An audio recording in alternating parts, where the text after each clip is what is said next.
We had like a raccoon plushie. And of course, he was called a raccoon. Oh my god. Wait, so you came up with all these storylines and you couldn't name your blush? No. Yeah, no. Actually. Hello there. Hello. Let's go. Yeah. Welcome to The Actually podcast. Woo! Yeah. Actually. Woo! Actually. Let's go. Actually. Woo! Actually. Yeah. It's fine. Actually. Yeah. Woo! I am not ready for this. Oh my goodness. Oh, actually. With your hosts, The wonderful Cobble. and the amazing Katy. Oh yeah. Actually. Yeah. Hello.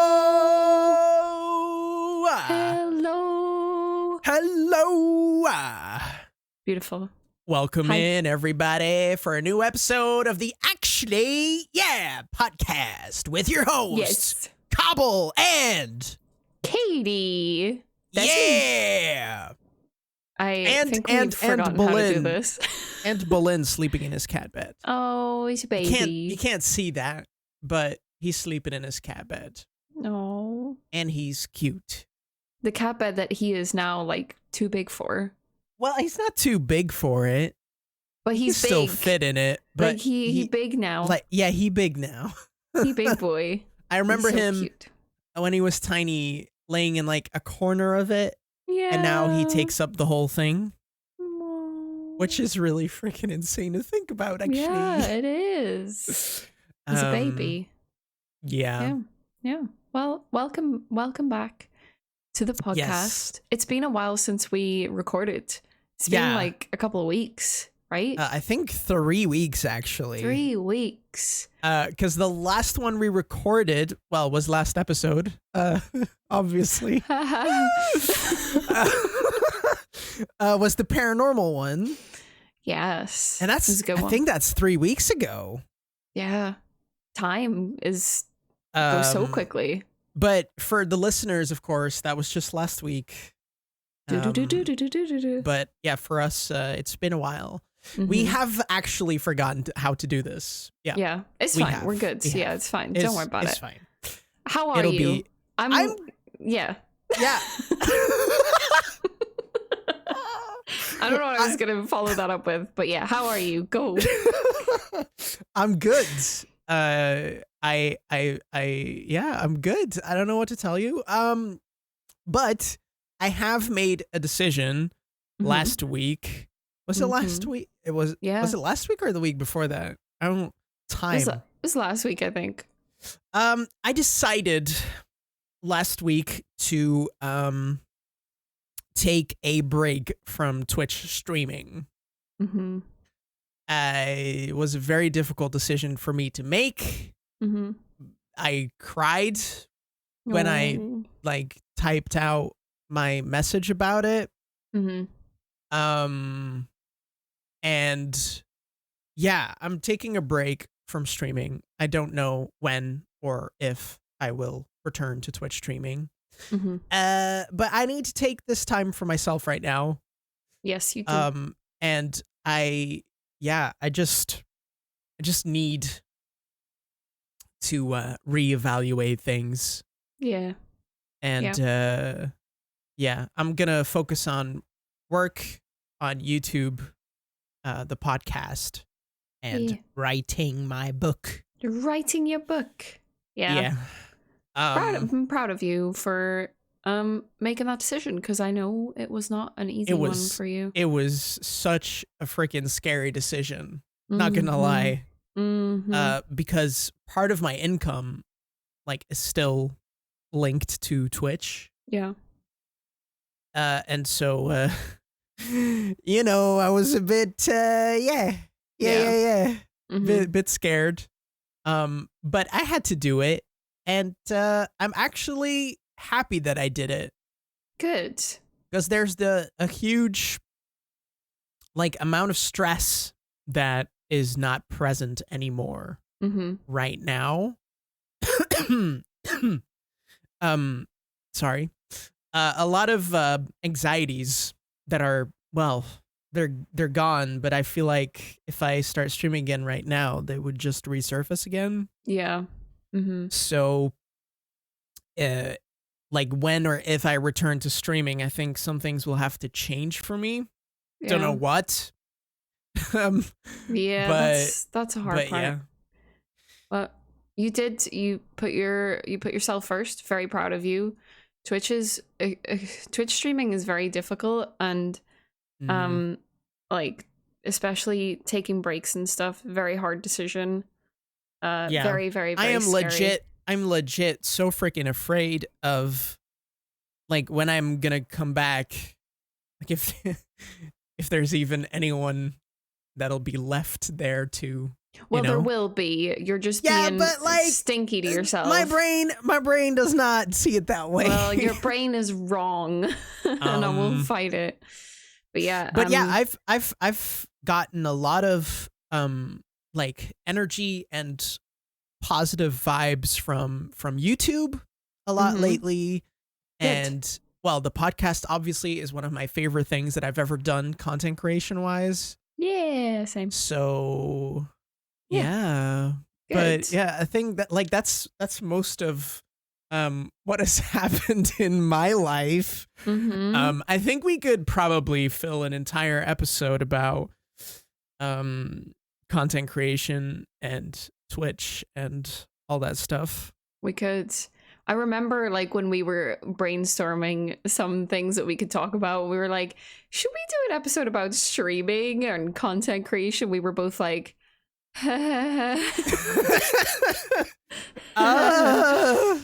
it's a stressful time. Like it's very stressful. Especially right now. Twitch is a very stressful thing, but I am actually like, because I've seen all the hate raid stuff happening, and I'm kind of glad that I'm currently not on the platform as a streamer.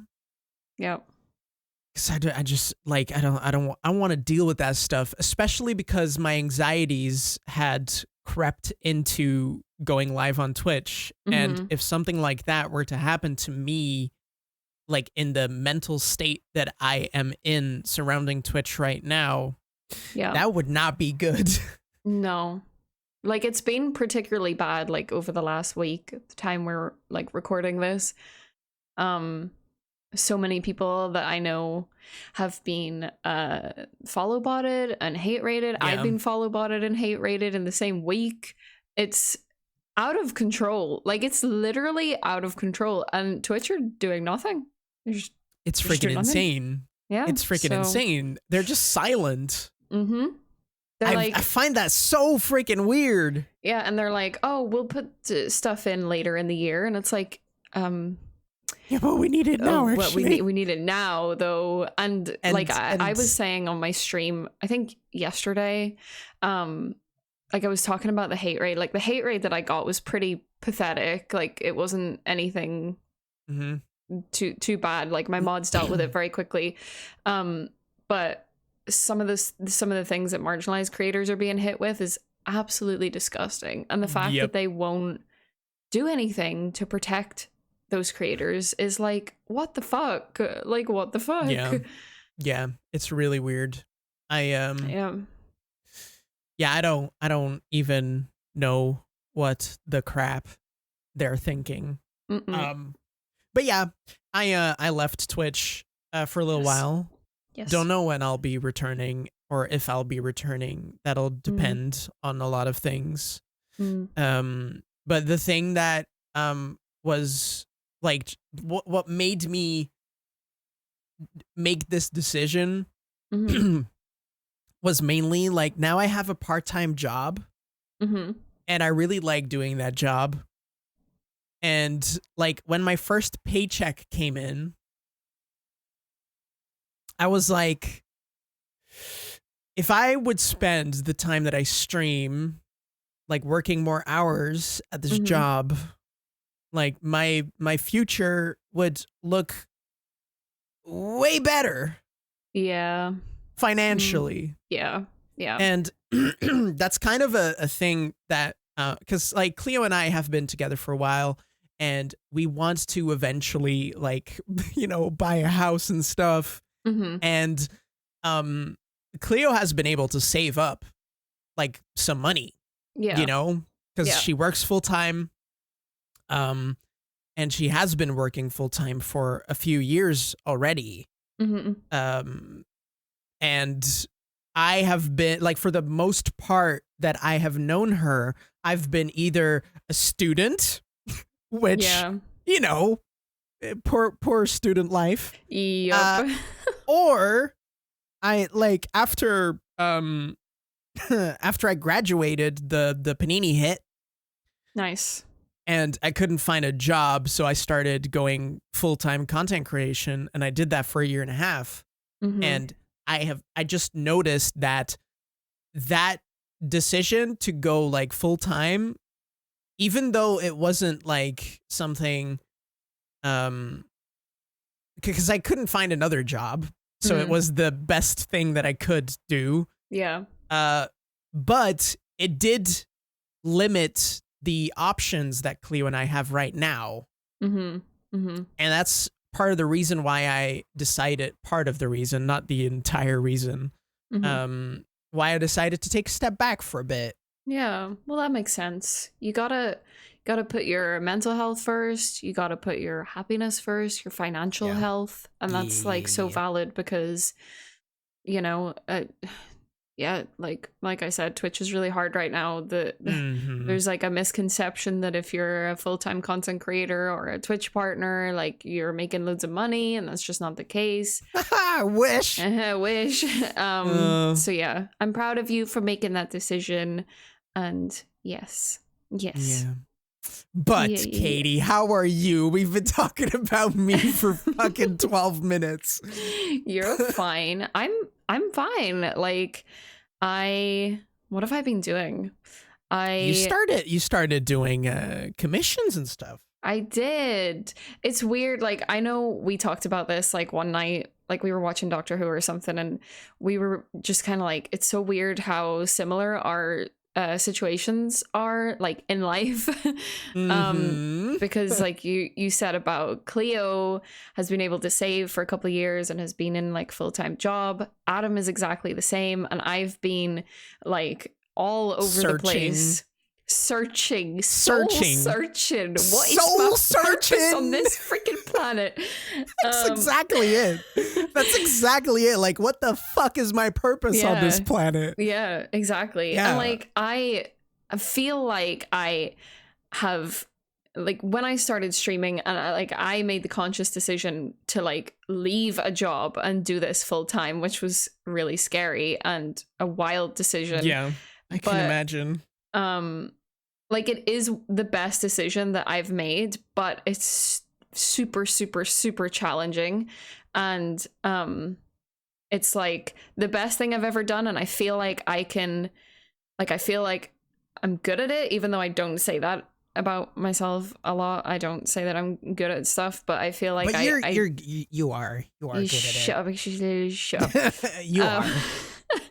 But yeah, I feel like I can thrive in this, but it is the case of like, it's very unstable financially. And unfortunately, I have bills to pay and I'm an adult. And it's the same thing where it's like, me and Adam want to have like a future. We want to like buy a house. We want to get a freaking cat finally someday in my life. And yeah, it feels like he's like ahead of me in a lot of ways, which sounds ridiculous because he would never say it like that. But I feel like that. You know what I mean?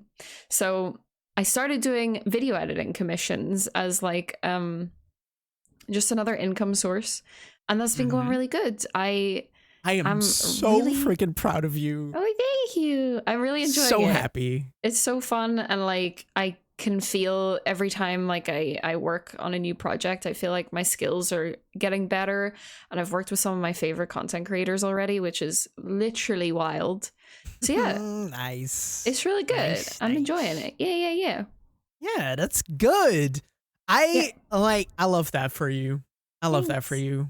Thanks. That's freaking amazing. Thank you. If I had the cash, I would hire you to edit my YouTube videos. I've already said to this man that I would do things for free, but no. I don't accept that. Best friend perks. Bitch. No. I do not accept. You're very supportive, but like, I'll fight. But yeah, I feel like I just want to take a moment to thank Cleo and Adam. Yeah. For giving us the freedom and the options to discover what we want to do in life. Yeah. 'Cause like I realize that both of us are in a incredibly privileged position. Yes. To be able to do to be able to search for like what we really want to do. Yeah. Yeah, and absolutely. I know for one that I owe that entirely to Cleo. Yeah, me with Adam too, 100%. like if Cleo would have said like, listen, I don't want you to do this. I need you to like get a stable income right out of the gate. Like right the fuck now. Like I would have done it. I would have. Yeah. Yep. And like after like even after like that, she was like, no, you can figure stuff out. And that's very just want to say thank you. Yeah, Adam is like every time we talk about this, I'm like, it's so wild how similar our positions are, but literally like Adam really is exactly weird. The same. Like Adam is so supportive, very lucky to have that boy. He's woos kisses. So Cleo and Adam, we know that you're listening. Yeah, we know you're listening, bitches. We fucking love you. Yes, actually, yeah. And thank you for giving us the freedom to figure out whatever the heck we want to do in life. And big oohs. Yeah. All right. I didn't expect this episode to start out this way, but here we are. It's so ooh on the verge of tears. Yep. Yeah. Okay, ooh's out of the way. Let's go. Let's go. Anything other than that that's been going on in your life that you want to share? I'm addicted to Dead by Daylight. Oh yeah, your Dead by Daylight addiction. Yeah. It really set in hard, didn't it? Oh my god, like so hard. I don't know how it happens, but here we are. I am Hitano Crossings, who plays Dead by Daylight on Twitch. Buy Breath of the Wild, buy Animal Crossing. Sims and Dead by Daylight. Yeah. I feel a rebrand. I feel a rebrand coming. Yeah, it kind of needs to happen. Every time I like raid a new person or something or go into someone's stream, they're like, oh, what do you play? I assume Animal Crossing. And I'm like, I was in your stream last week and you raided someone and they were like, oh, Hitano Crossings. Oh, yeah, nice. Yeah, what were you playing? I assume you play some Animal Crossing. Yeah. And I was like, yeah. That's a good one. That's a good one. Yeah. Good one. That's so funny. But yeah, I love that. Dead by Daylight addiction is very much a thing. So yeah. You know, just like when you get into a game like really hard and it just brings you a lot of joy. Yeah. I just love that. I love thriving I've had obsessions like that. Yeah. Definitely. 100%. I love it. I don't get that often anymore. Yeah. Like I had it recently with Knockout City. Yeah. It makes me very sad that I haven't had time like to play it. Yeah. Because I really, really enjoy it and I really want to play it, but time. Yeah, time. Being an adult freaking kind of time. Sucks. Yeah, and I, like after a day of work, I just want to chill on my couch. Yeah. With Cleo, watch a show or a movie or whatever, and then basically go to bed. Valid. And like all of my other free time is basically YouTube, writing and podcast. Yeah. And I love it. Busy and boy. I miss gaming a little bit. But yeah, I just have things that I other things that I like to do more. Yeah. I freaking love writing. Like my writing right now is the best it's been in a while. Let's go. Like it's going really well right now. And I don't know what it is, but yeah. It's because you're talented as heck. That's No. It is. Stop that. No. Yes, actually. No. I can't wait to have a signed copy of your book. Thank you. Oh my God. I long for the day where like I publish my book and I can be like, yeah, this episode is sponsored by, and then like my book, you know, that would be super freaking cool. It's going to happen. Putting it out to the universe. I'm manifesting it. Yeah. We're manifesting it. Yeah, for me, I've been writing a lot and I've been doing some YouTubes. Yeah. And I just watched a lot of movies and TV shows. Nice. I recently watched The Green Knight with one of my moderators. One of my moderators, Silverwings. Nice. I invited him to come with me to the theater to watch The Green Knight. Nice. Because I figured, like, The Green Knight is a story based off of a poem about an Arthurian legend. Right. Okay. Like King Arthur. And I thought he's going to be interested in that. He loves history and stuff. So I asked him. We went. I loved it. Right. So good. Did he like it too? Yes. Okay, good. Very happy about that. I thought you were going to say he hated it though. Like, oh no. I mean, it could have happened. It could have.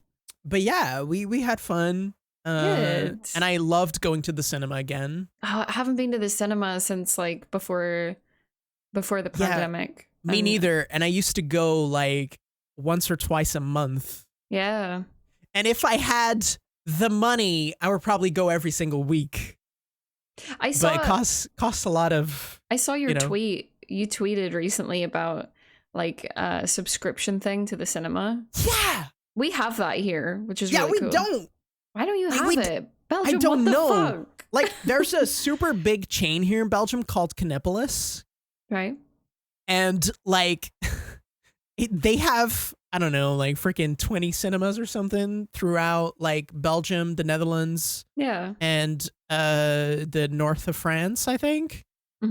And so, like, they could definitely provide a freaking subscription service for this stuff. Yeah. I don't know why they don't do it, because I would legit go every single week. It's really good. Like, those subscription things are really good, because it's the cinema's expensive. Yes. It's expensive as heck. It is. It is. I love going to the cinema, though. It's great. Yeah.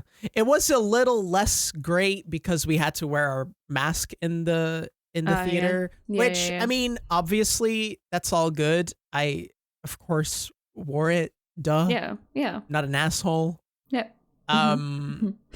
And, like, yeah, it took away a bit from the whole experience, but I did enjoy myself. Good. And I got to see half naked Dev Patel in that movie, so great. You know, I'm not complaining. Great.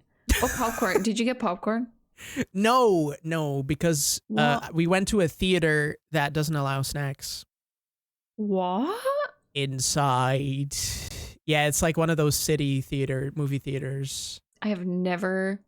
Like a really small one. Never been to a cinema that doesn't allow snacks. Yeah, I did smuggle in some candy though. Oh. And I ate some candy. Be very quiet. That's a legal activity. I smuggled in some candy, actually. We won't tell anyone. It's fine. Don't worry. Okay, perfect. So yeah. Good. And yeah, I finished watching The Expanse. Was great. Oh yeah. I finished watching Dracula, the BBC miniseries, which was written and directed by the same people who made Sherlock. Oh, very cool. Was great. Nice. Like, absolutely fantastic. I finished watching Mr. Robot. Wow. Holy shit. Good show. Very good show. Nice. Almost perfection, actually. I've heard a lot about it, and I would like to watch it. It's very slow. Right. And I get that will not be for everyone, and it's very complicated and cerebral. And so, like, I know that it's not for everybody. But yeah, I loved it. I loved it. Absolutely loved it. Also watched The Suicide Squad. Pete Davidson's in that. I gotta see that. It's really good. It's really good. I don't know why Pete Davidson is in Suicide Squad, but I would watch it just for him. It's great. It's great. King Shark is adorable. Yeah, he looks very cute, actually. Yeah, he is really cute, actually. Yeah. And what else did I watch? Oh, yeah, Space Jam, the new Space Jam movie. Wow. Yeah, no. Oh. No. That was not good. I haven't seen the original. You haven't seen the original Space Jam? I'm sorry. Oh, my God. What else did you watch? You watched something else. Did I watch something else? Oh yeah, Blade Runner. Yeah, rewatched Blade Runner and Blade Runner 2049 with a certain someone. With a moi. Oh really? Was it you? Oh. Yeah, it was. Yeah. Yeah, it was good. Young I Harrison really liked Ford. the second one. The second one was the second one is so good. It was really good. It's my all-time favorite movie. And it has Ryan Gosling. Oh. Beautiful. And Silver Fox, Harrison Ford. So beautiful. Yeah, we were gonna watch those over a time, but we watched both of them in one night, which was 6 hours. 5 hours. 5 hours, right? Yeah. Yeah. It was good though. It was good. It was. Yeah. I felt hungover the next day though. Like, I wasn't drinking, but I felt hungover. Hungover of young Harrison Ford. Yeah, I thirsted too much. I woke up thirsty. Woke up dehydrated. Oh my God. Anyways, moving on. Moving on. Every episode, we have a word search. My God. Good stuff. Yep. Mm-hmm. And you can go ahead and Katie, you can go ahead with the word. Yeah. Our word from last week's episode, where the letters were sprinkled throughout the episode, was spirits. Spirits. Because it was all paranormal themed and it was super fun, and Cobble definitely believes in ghosts now. So thank you. Yeah. So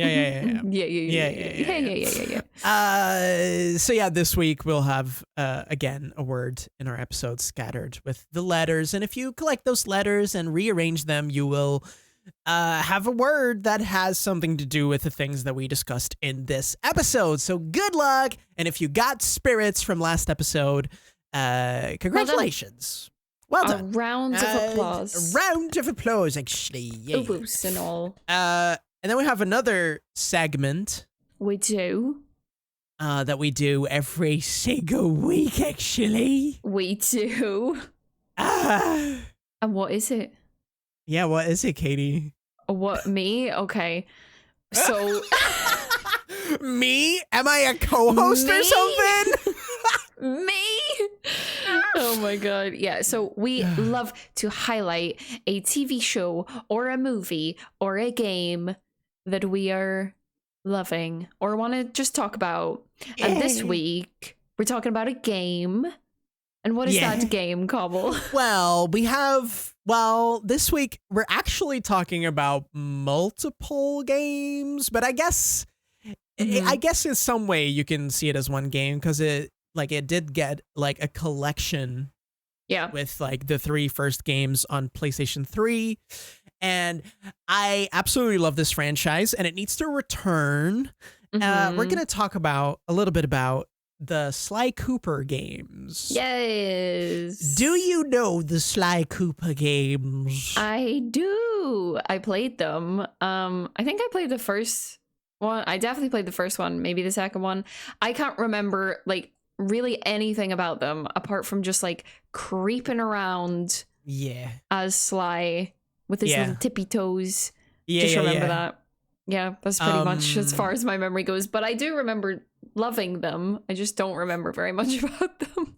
Yeah, so like my pick for this week, Sly Cooper, relates to our bigger subject that we're going to talk about today, which is our childhoods. Our childhoods. And when I was a kid, I got my PlayStation 2 from my uncle on my dad's side.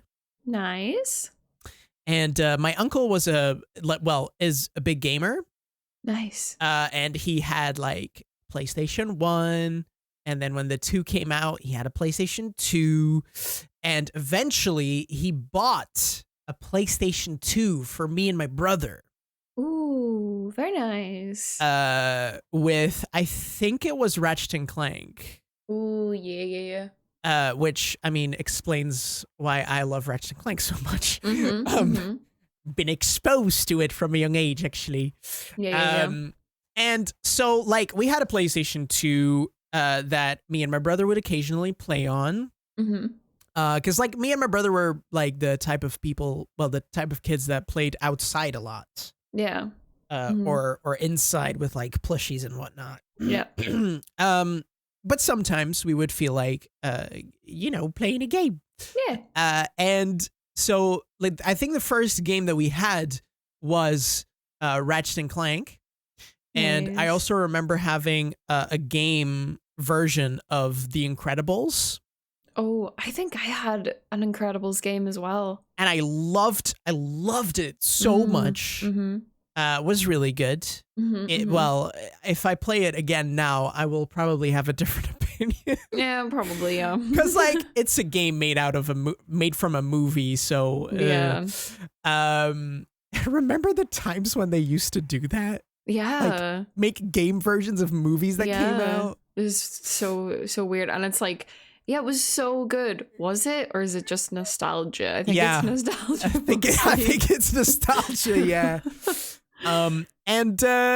So like we occasionally went to a store here in Belgium called Game Mania. Oh, Game Mania. Right. Yeah, it's like a chain of video game stores here in Belgium and the Netherlands, I think. Very nice. And occasionally we would go there and my dad or my mom would buy us a new game if we really were persistent about it. Yeah. Yo, mom, please. can we please get this game? And then mom would be like, ask your father.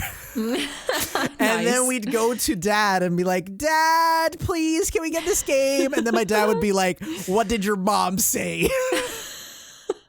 I love that. And then we'd have to say, Mom said to ask you. You should have said, Mom said yes. Yeah. We did that eventually. Don't worry about that. Yeah, good. So sometimes we would get new games, and one of those games was Sly Cooper and the Thievius Raccoonus. Nice. Which is the first game of the first one. That franchise. Yeah. I have played that game when I was a teenager, like again. Have to say, did not age well. Oh, great. Like it's very clunky. Yeah. It's just very, very clunky, and the platforming isn't really on point. But the story, the lore, the characters, amazing. Just freaking fantastic. The boss fights, great. But yeah, it has aged a little bit in like the sense of like how, movement works and stuff like that. And the responsiveness of everything is a little bit clunky. But I really, really enjoy that game. But my favorite one is actually Sly 2, A Band of Thieves. I think I remember. Yeah, I think I remember that one more. In actually. which you play as Sly, but you also have missions as Murray and as Bentley. Yeah. There's 2 other characters. Yeah. I remember this. Just love it. Is one of them a pink hippo? Yes. Yeah, okay, that's Murray. That's Murray. Yeah. So for the people that don't know Sly Cooper games are 3D platformers, where you stealth around as one of the 3 characters, and you complete missions to eventually, at the end of the world that you're in, plan a heist and stuff. Yes. And usually you have to steal something. Yeah. Successfully, and the thing that you steal contributes to the bigger story. It's so fun. Yeah. And I need Sony to either remaster, remake the original trilogy, like has happened with Crash Bandicoot and Sly Cooper, and Spyro. Sorry, Sly Cooper. I wish. And I want them to remake those first 3 games. Yeah, that would be so Or even good. the first 4, because there's a 4th game that was made by a different studio. Ooh. But that one wasn't, I didn't really enjoy that one a lot, but it was still good, but it wasn't the same, Yeah. The studio that made the first 3 Sly Cooper games is Sucker Punch Studios, which now makes Infamous and Ghost of Tsushima. Oh. So they went the mature route, just like Naughty Dog did after Jak and Daxter. They went for Uncharted and The Last of Us. Sucker Punch went Infamous and Ghost of Tsushima. And there's rumors that Sucker Punch might be working on a new Sly game, but, rumors. That would be so good.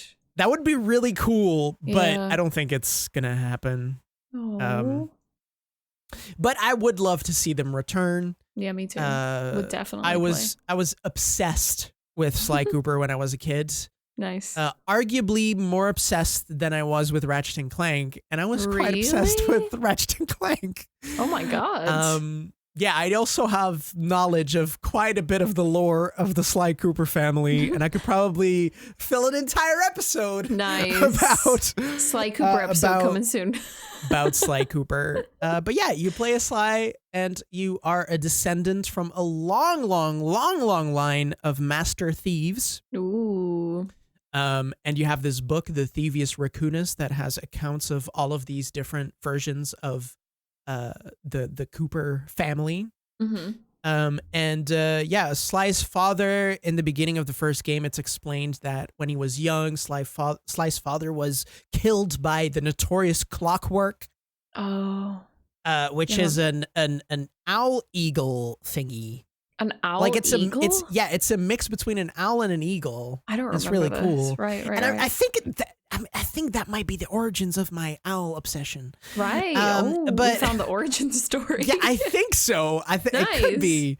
Yeah. In the first game, Sly discovers that Clockwork is up to shit. And you have to go after him. He's in the second game, also shit. Clockwork is the main villain. There's just a lot of iconic characters, super fun levels, super fun missions. You could be sneaky, and as Murray, you can just smash everyone to pieces. Yeah. And Bentley is like this computer, turtle, and the turtle, yeah. Oh my God. And he hacks all the stuff, and I genuinely I want to play them again, but it's only on PS3. Damn. And I don't have the PS3 remaster anywhere. Damn. But I would love to see it return on PlayStation 4/5. Remaster, please. Thank you. Please, thank you. And new game, Sly 5, thank you. Oh, right. Yeah. All of it. So just let us know if you've played Sly Cooper. Yeah. If you have any memories of that. And we would love to, Yeah. Well, that leads us very nicely into our main topic, because we're just kind of continuing this train of thought of being kids. Yes. Yeah.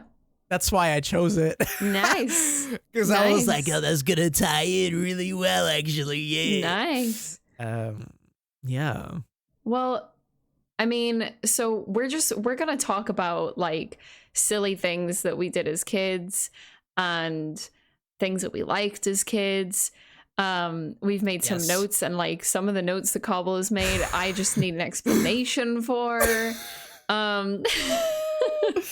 In terms of video games though, I think I always, I don't know, like, because I'm a gamer, I guess I just like to know like how people got into games.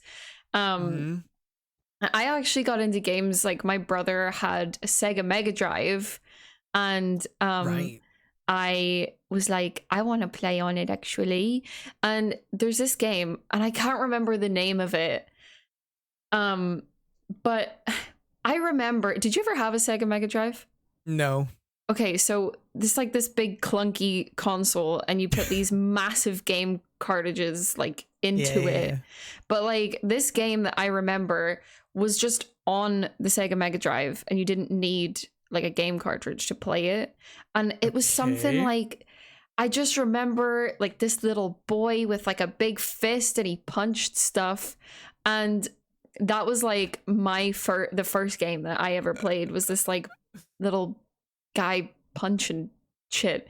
So that's how I got into video games. And then the second video game that I ever played was Crash Bandicoot. So yeah, that's how that's how I got into video games. Just thought I would add that to it. And Crash Bandicoot, the first Crash Bandicoot to this day, is like the only game I think I've ever actually completed. Oh, wow. Yeah. Wow. Yeah. Wowie. Yeah. Nice. Yep. Nice. Yep. So yeah, I never had a Sega Mega Drive. Yeah. Yeah. I never had it. I'm not old. What? What? Old. What? Apparently the Sega Mega Drive had 81 classic games built in. Oh. Is that for real? I don't know. No. I just remember this punch-in. Or is this just like a re-released version? This might be a re-released version. Yeah, maybe. With like the, what is it? Like the NES Mini or something? No, I'm not.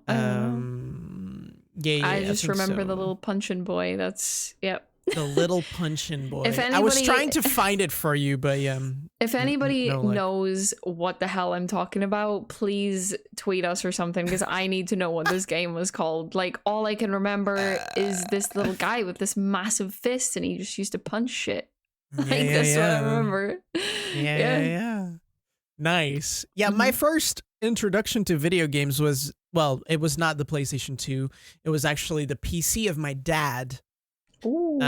My dad occasionally played video games on his Windows 95 computer. Nice. But like games like Space Invaders.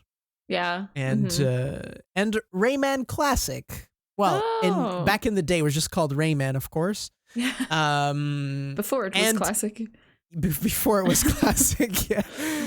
And I don't know, but I think my dad showed me or introduced me to Rayman, and I absolutely adored it. I think I played it once on stream as well. You did, and you want to know like a fan remastered version. Yeah, that was one of like the first like full streams I ever watched of yours. Like, oh really? Yeah. Oh my god, I had such a good time. Yeah, I was like, I had a great time because I was just reliving my childhood. Like, it was really good. It was great. It was very wholesome. And till this day, I've never finished that game. Oh. I should probably finish it just to make my younger self proud. Yeah. Because it's an incredibly difficult game. I feel like it's really difficult. In my opinion. I remember watching you play and it looked difficult. I've never played it though, so. Yeah, it was very difficult. But yeah, anyways, my dad introduced me to that, and I would occasionally play it on his Windows 95 computer. And it was a lot of fun, and that was basically my introduction to video games. And then like me and my dad would play Space Invaders together. Aww. Same with my brother. Like my dad would like do the movement keys, and my brother would like shoot. Oh, that's so cute. And that was really freaking, it's really freaking adorable. Oh, but that really was so much fun. Yeah. That was so much fun. Yeah. So yeah, thank you, Dad, for turning me into the gamer that I am now. I'm pretty sure my dad regretted that at some points during my teenage years. Right. Yeah. Maybe. Like playing video games on like an old computer just reminds me, like, my dad, he got me like this Monsters Inc. game for the PC, God. And it had like it was like Monsters Inc., but it was like pool and bowling and stuff.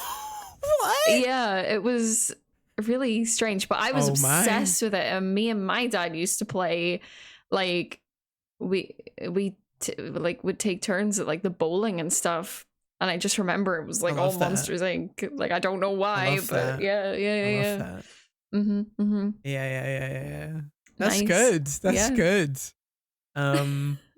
That's great. Yeah. And like I had a Game Boy as well. Oh yeah. Mm-hmm. I think a Game Boy Advanced, actually. I'm not sure. Same. Had that. Loved that. Played Pokemon on it. Yeah, of course. Of course. Yeah. And like I had a Spider-Man game for it as well. Right. And like a SpongeBob game. Yeah, it was good. It was good stuff. Yeah, I played a lot of Pokemon, and then did you ever play Banjo-Kazooie?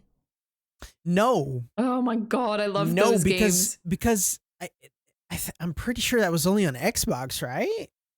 Or was that also on PC? It was. I remember playing it on Game Boy. There was like a version on Game Boy. Yeah. There was a version on Game Boy? I'm pretty sure. Like I'm what? Like 90%. I don't know. Oh yeah. There are Game Boy Advance games of Banjo and Kazooie. I didn't even know that. I love those games. I love them. Because he's a bear, and I like bears. Banjo-Kazooie, Grunty's Revenge, and Banjo Pilot. Yeah, that was the first one. The first one that you said. I think that was the one I played. Yeah. Oh yeah, and like Banjo-Kazooie and Banjo-Tooie. Banjo-Tooie. The sequel. Yeah, I remember that. Was on Nintendo 64 and Xbox 360. Nice. Yeah, video games were such a big part of my childhood. Like you said, I was a kid that played outside a lot, but also I played a lot of video games because I think like, so I have like a huge age gap between me and my siblings. Like my siblings are like much older than me. There's like a 12 or 13 year age gap between me and my sister. Oh, damn. Yeah, but they have like a small age gap between them. So like they grew up together. Oh, right. And then I was like the little baby that no one wanted to play with anymore. Yeah, because they were teenagers. Broody teenagers. Yeah. So like we lived in like the middle of nowhere as well when I was a kid. Like we lived in the countryside in the middle of nowhere. So it wasn't like there was like loads of kids around, and like I just played a lot of video games, and then I kind of played more outside when I had like a childhood best friend that I spent a lot of time with. But before that, it was like video game central, no friends apart from the cows that lived next door. So the cows next door. Yeah. Like for me, I was I always had my brother. My little brother, who's now taller than me, and I can't actually handle that. Whoa, really? Oh yeah, he's like a full head taller than me. Oh my God. He must be really tall because you're tall. Yeah, he's tall boy. Wow. He very much. Yeah. But yeah, my brother and I, like, when we were younger, of course, we would fight a lot. Obviously. Of course. Because that's what siblings do. Yeah. But we also, like, played outside a lot together. And like there was nothing more that I liked doing than just playing outside.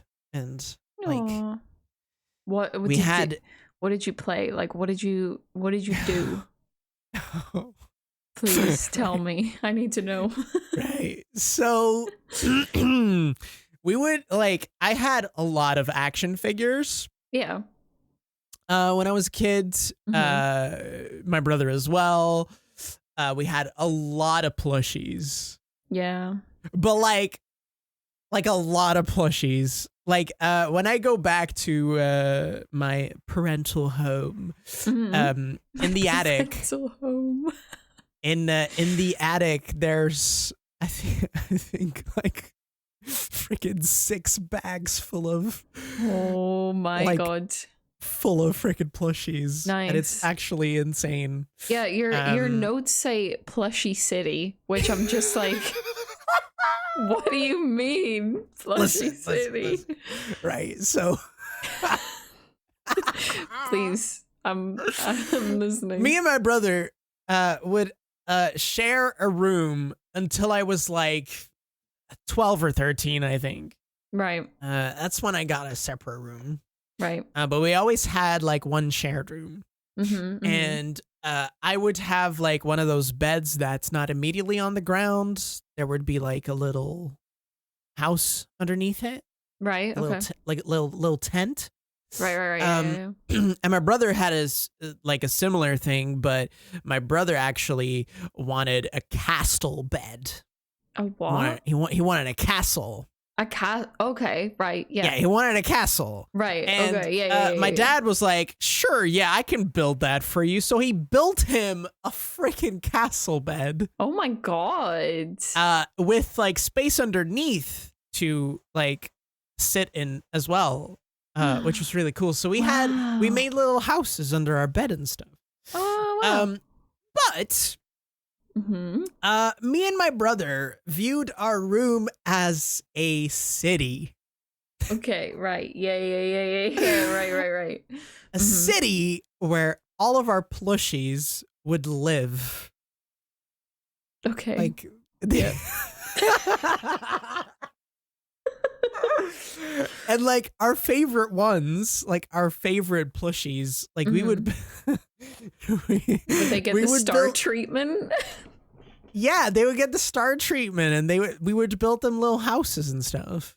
Oh. And like so one of my favorite plushies was this plushie of Wile E. Coyote from the Looney Tunes. Right. And for some reason I called him Wolverine.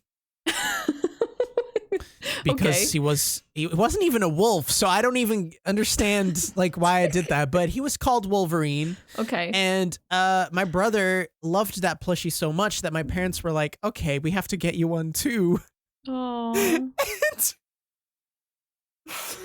And eventually we ended up with like 5 of the same plushies, all Wile E. Coyotes. That's why. And we because we really loved them, and they would be like brothers. Oh. And but the best part is the first, like the original one was called Wolverine, right? Right. Okay. And then we had like all the variants, like all his brothers. And we couldn't, like, I don't know why, but thinking of new names was very difficult. Oh no. And so it was like Wolverine and Wolverine. And you did not call it Wolverine. I did. We did. Not Wolverine. Listen, peen in Dutch doesn't mean anything. Right, but in English, it sounds like, oh yeah, wolf with a penis, like, no, that was not what it was. We just replaced one letter. And we had these brothers, and they were basically, yes. Wolverine, Wolversine, and Wolverpene.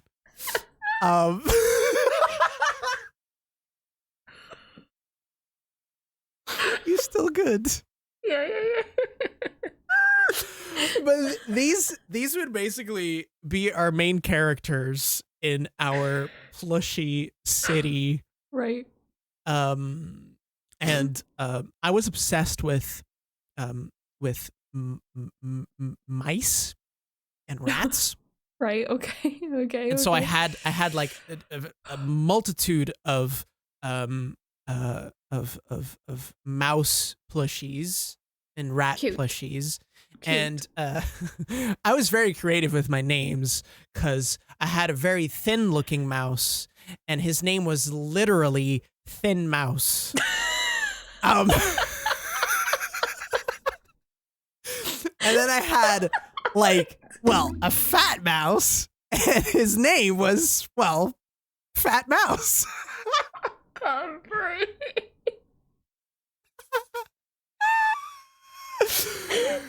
Mouse and Fat Mouse. And they would also be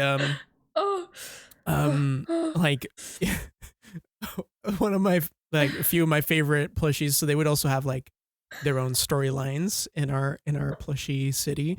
Because what we did was like we actually had like this grand story that we played with these plushies. Like they would each have their own storylines. Right. They had lore. Okay. They had lore. Yes. Right. At one point, Wolverine became a Time Lord.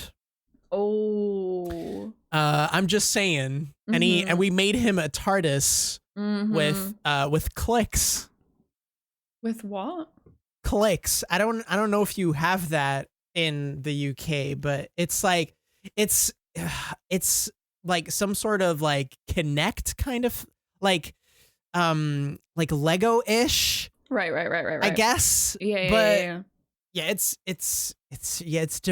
different though. Wait, let me send you a picture of a dog that you can make with clicks. Okay. It looks a bit haunted. Great. We love a haunted dog. But yeah, that's what I made his TARDIS exterior and his TARDIS interior with. Oh my god.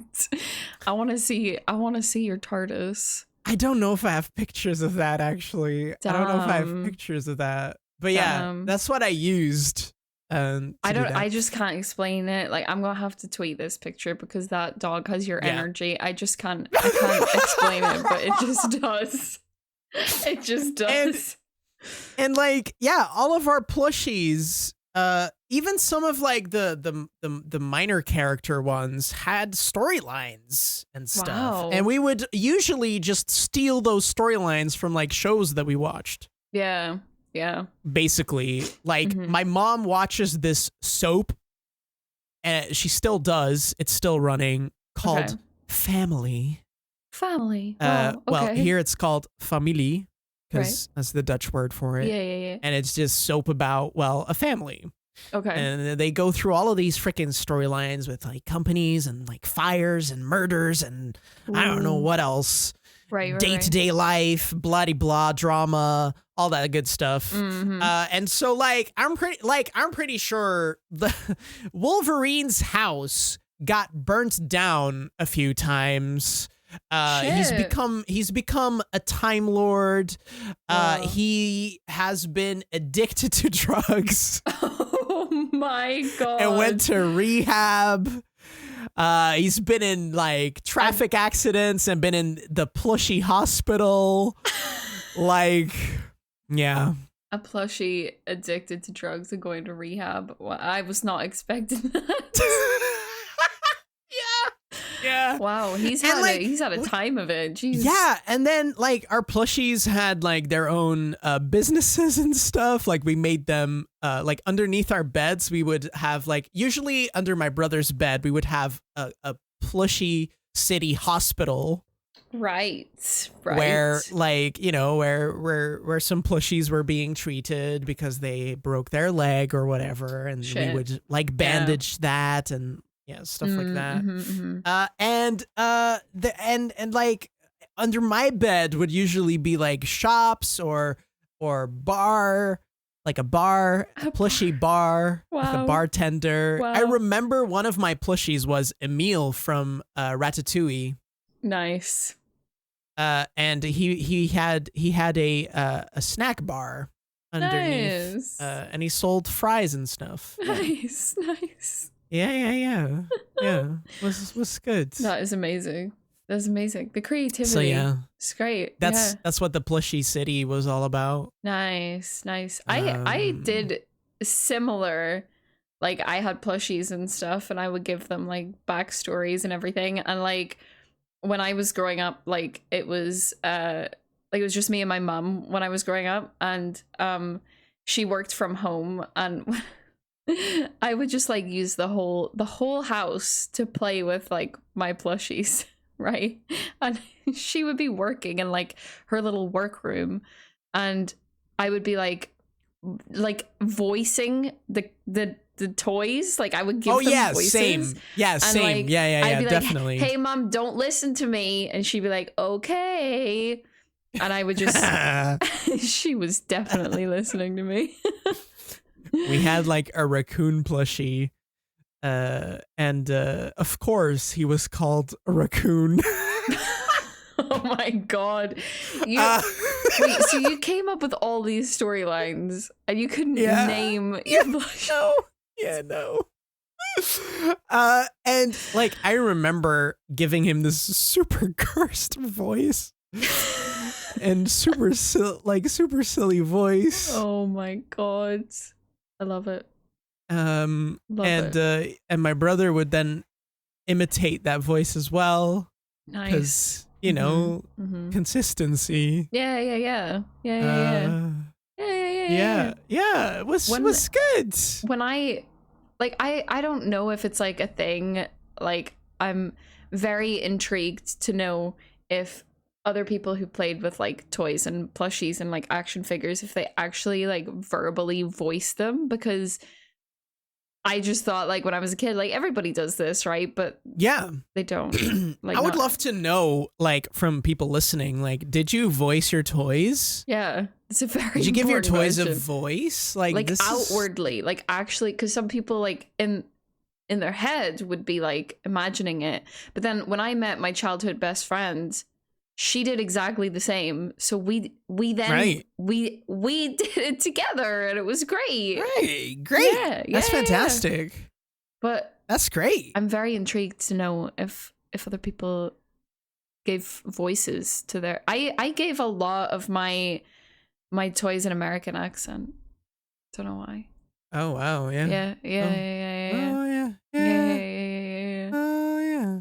None of them were like fully Northern Irish, you know. I remember that's why my accent's so weird.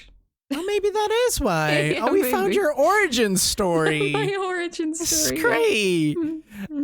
Yeah. My parents' room would always be like a different planet. Oh, right. Where my plushies would then like travel to or whatever. Right. It would always be like a different planet. Yeah. Because, you know, we had interplanetary expeditions and stuff with our of plushies. Course. Yeah, of course. And so like that would be like a different planet. And we also had a room that was our playroom. Nice. And usually that room would be an extension of our plushie city. And there was a period of time where like our room was like the center of Plush City, and then like our playroom were the slums. Oh my god. Yeah. Freaking Yeah, capitalism reigned free in Plushy City. Yeah, capitalism really had you. Like, it got you. Jeez. There was even a point where we what? Where we literally made like plushy euros. Oh my god. Like we cut like paper notes with like 5 plushy euros, 10 plushy euros. Wow. And yeah. Capitalism really was in control of Plushy City then. Wow. Yeah. Definitely. Poor plushies. And Wolverine got treated best. Wolverine was, I think, or was it Wolverine? No, yeah, it was Wolverine that was my brother's favorite. And Wolverine had like a penthouse. Wow. And that penthouse was just like where my brother slept, just like his actual bed, his actual mattress. Right. That entire space was his penthouse. Yeah. Right. Yeah. And like I just want to say, like, our plush city was very inclusive in terms of like sexualities. Good. Nice. Because we had a few plushies that were like gay or bisexual. Nice. I'm pretty sure that like if we would watch like recordings back, like if people were recording us play, that those plushies probably were hurtful stereotypes. Like they probably were. Yeah. But yeah, we did like Yeah. We had some gay plushies. Nice. It was really good. Nice. And like Wolverine had I think 5 marriages. Five marriages. Yeah, Wow. I think he had like 5 different marriages. Wow. At some he point. Really had like he had a time of it, like for real. It's 5 marriages, drugs. Like, and like we had dogs, and one of our dogs occasionally, like if we left a plushie around, like he would just tear it apart. Oh. Oh no. We would bring it to the plushie hospital, of course. Oh yeah, treat them. No, don't do the cute. No, we would try to fix them. Was this like a Sid from Toy Story? Yes. Yeah. Oh, no. Yeah, because we had this Darwin plushie from G-Force. Of course you did. Yeah. And Darwin at some point got like in the grasp of one of our dogs. Shit. And so like his one arm was completely bitten off, and his one paw was bitten off. And in the plushie hospital, we had a collection of bionicle parts. Oh my god. Okay. And so, like, we gave him a bionicle claw. Oh my god, that is so cursed. That is so cursed. I'm pretty sure I made a video once on my Dutch YouTube channel about, like, my cursed plushies. Oh my god. And, like, one of our Looney Tunes plushies, Bugs Bunny, got, like, completely freaking mauled in like the mouth of one of our and we gave him a hammer for a leg and like taped it on.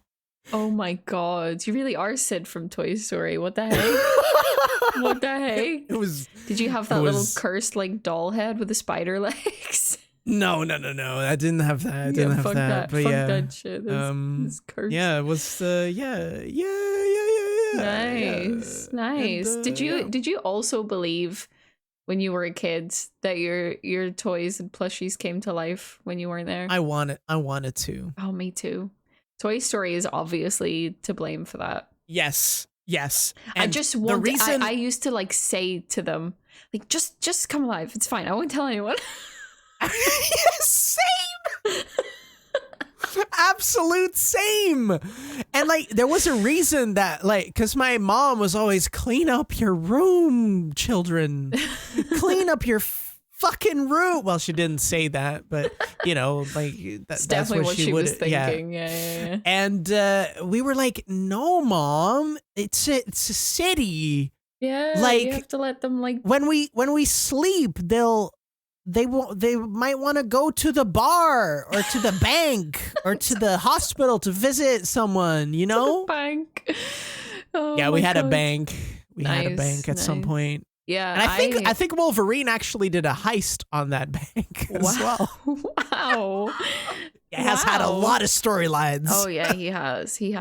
Yeah, I definitely believed that my toys, would come to life, and just wanted to witness it just once, but they never did. Yeah. So sad. Sadness. Oh yeah. Did you have like did you ever have like Barbies and stuff? No, because I had Action Men. Oh, yeah. Great, because I had Action Men, but also Barbies. I had my sister had a lot of Barbies, and then she gave me them. But I was like way more into Action Men. So yeah, I had. I think we talked about the Action Men before that came with this like big wolf thing. Uh-huh. Did we talk about this? Yeah. And I was but I don't know. I don't think it was during a podcast. No. We just talked about it because we had one night we just talked about like all of the toys and stuff we used to play with. But yeah, there was this Action Man, and I think I don't know. We're me and my mom were in a toy shop or something, and I saw it, but I saw the wolf. I was like, I need that, because I was a wolf girl. You know how there's there's horse girls. I was a wolf girl. Like horse girls, but I was a wolf girl. Yeah, I was a wolf girl. You know that Vine? Oh, and it's on all levels except physical, I am a wolf. That was me. That was me when I was a kid. So I saw this Action Man that had a wolf, and I was like, I need it. And I was like, fuck the Action Man. And the wolf was my favorite thing for a really long time. Sorry, I'm still on the wolf girl thing. But it makes sense, right? Do you not think it makes sense that I was a wolf girl? It makes perfect sense. Yeah. Wolf girl. I was a wolf girl, Oh. So love that. Yeah, I had Barbies and Action Men, but the Action Men were I also had Action Men, a lot of them. Yeah. I was obsessed. And all of the villains as well. I think I talked to you about No Face. Yeah, it was fucking horrifying. No Face. Look up Action Men, No Face. Yeah, do yourself a favor. And it's this weird gray with purple kind of being. Mm-hmm. And it's a villain in the Action Men lore stuffs.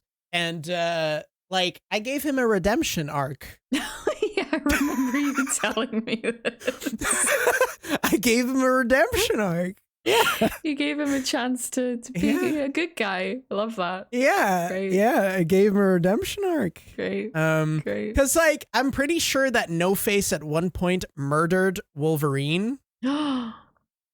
And Wolverine was dead, and then his brothers had to do some sort of freaking a ritual to bring him back, and he was a zombie for a while, and whoa, it's the wild power stuff. Of Wolverine, honestly, wild stuff. The power of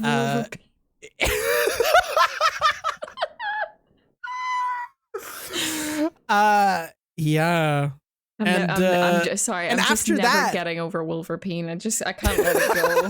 I can't let it go. And after murdering him, after that, you got a redemption arc. Wow.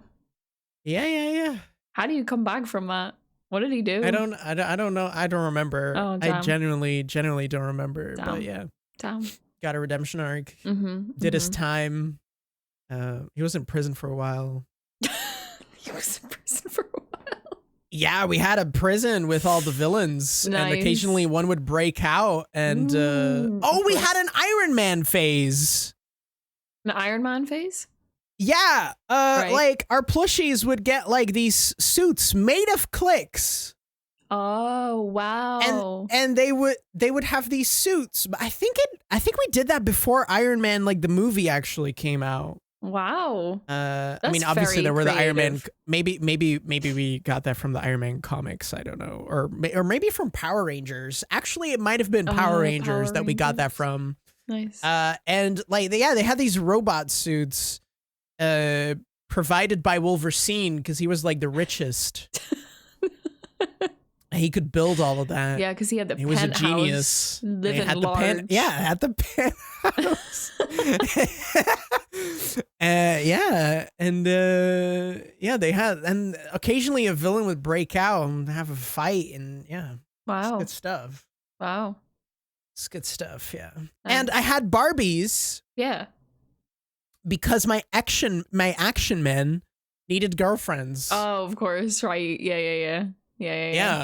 Mm-hmm. Well, I also had a few action men that were like gay with each other, which is kind of weird because it's like the same person. Oh yeah.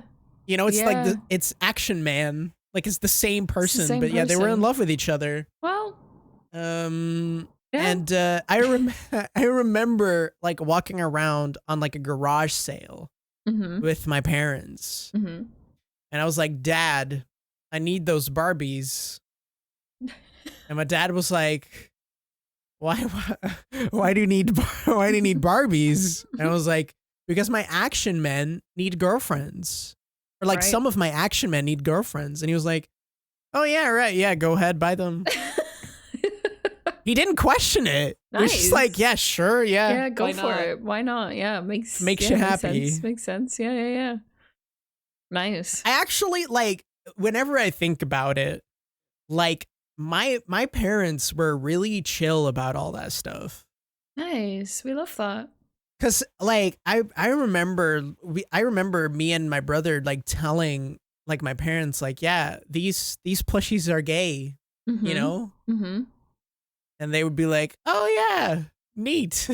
You know, nice. Like they wouldn't really care about any of it. That's cute. We love that. And that's really freaking cool. That's really freaking cool. I love that. Heck yeah. Wow. It's Plushie City sounds like a place. Plushy City, houses under our beds. Nice. Or snack bar or just a cafe under our beds. Yeah. So hospital. Like is this where like, so obviously you have mentioned, right? You're a writer. So like, is this what started playing with plushies and stuff? Like you, I think so. Yeah. Like I think so because I also used to make comic books. Same. Yeah. Same. Yeah, you did as well, right? Yeah, I did. It's kind of the reason why I brought this up. Great. But yeah, I had a series of comics that I would write and draw. The drawing part was less, well, I mean, the story part was also not great, probably, but and my comic was Mouse Family. Oh. And it was about a family of mice. Aww. And like my plushies, my mouse plushies were the characters in those comics. So we had Thin Mouse, we got Fat Mouse, we got Tinker Mouse, I think, because he was like a tinkerer. Right. Yeah. Okay. Yeah. Okay.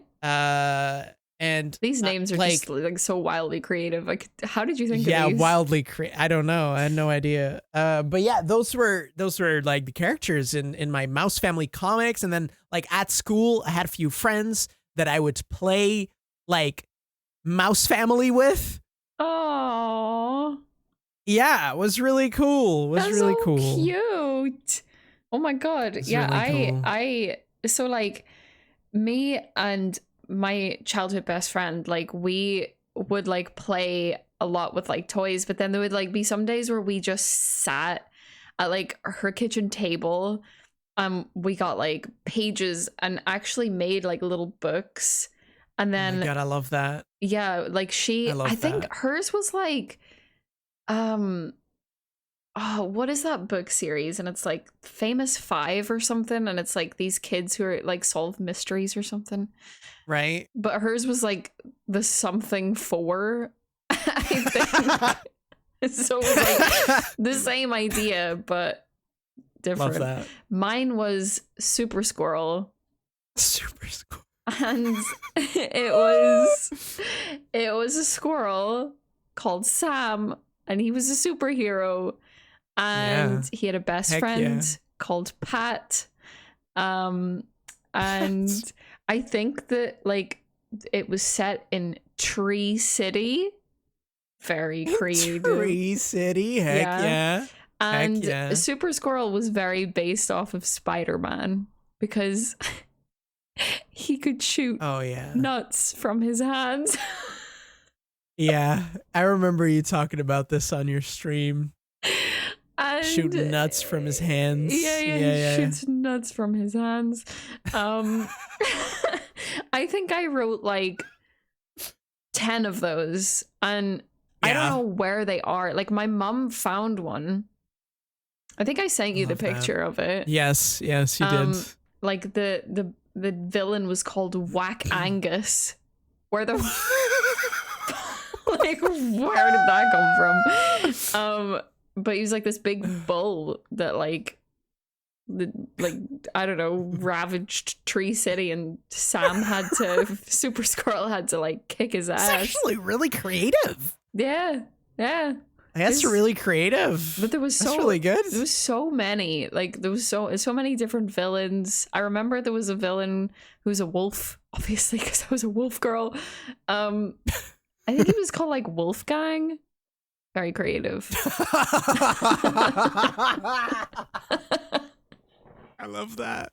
Yeah, Super Squirrel is I'm gonna get it to redo it someday. It'll be like a hit children's book or like something. Publish it. Yeah. Maybe not shooting nuts from his hands. God. But shooting nuts. We would spend like whole days like just writing these books and like drawing them and shit. Those were fun. Those are fun times. Yeah, me and my brother did that a lot too, like just drawing stuff. Yeah. Cute. And Mouse Family, I think I definitely wrote like 15 issues of that. 15 issues. Nice. Definitely, yeah. Mm-hmm. And then I like glued them together and stuff, and it was like a little book. Yeah. And then I would ask my parents to read it, and my parents would be like, "Oh, so good." Oh yeah, same. Yeah. Same. Did you really make this? Wow, that's actually really good. Whoa. I think they should sell this. I think my mom sent me like the pictures of the Super Squirrel book that she found. I think I read it on stream one day. I think I actually read it, and the writing was just unbelievably good. It's great. Yeah, it's great. Yeah. It's fantastic. We were such similar kids. I feel like we would have been best friends as kids as well. Yeah, I think so too. Yeah. So me and my brother would play a lot with plushies and action figures, Action Man, but also these like Kinder Surprise things. Mm-hmm. And this is actually like I'm not lying when I say that this is one of the best birthday presents that I've ever gotten. But no, I'll cry. Like for my birthday this year, like I was in a call with Katy once, and we were talking about like all of our favorite toys and blah blah blah. Yeah. And I talked about the Cybertops. Yep. The freaking Cybertops. Which is a line of like small figures that were inside of Kinder Surprise eggs that I used to collect as a kid. Mm-hmm. And I never, ever managed to get them all in time before like they went out of the Kinder Surprise eggs. Yeah. And like I have a few like still here that were from back in the day. They're really freaking like old and damaged and not complete at all. And there was this night where I was on Discord with Katy, and we were talking about the Cybertops. We watched like those videos pixelate. You could count the pixels. Yeah, on it was. those They made videos. like animated Cybertop videos, like Kinder Surprise, but really bad. Shout out to the person who put those on YouTube, because we commented being like, more please, and they were like, yeah. Did they said like I could try? Yeah. I think I subscribed to that person. You did. Yeah, for my birthday, I got like this package full of like crisps from Northern Ireland and chocolate but none at the of which bottom of you it, liked. Just none of which I liked. Great. But I appreciated it nonetheless. Yeah, I haven't tried the bacon yet, the smoky bacon ones. Oh, right. Haven't tried those ones yet. Okay.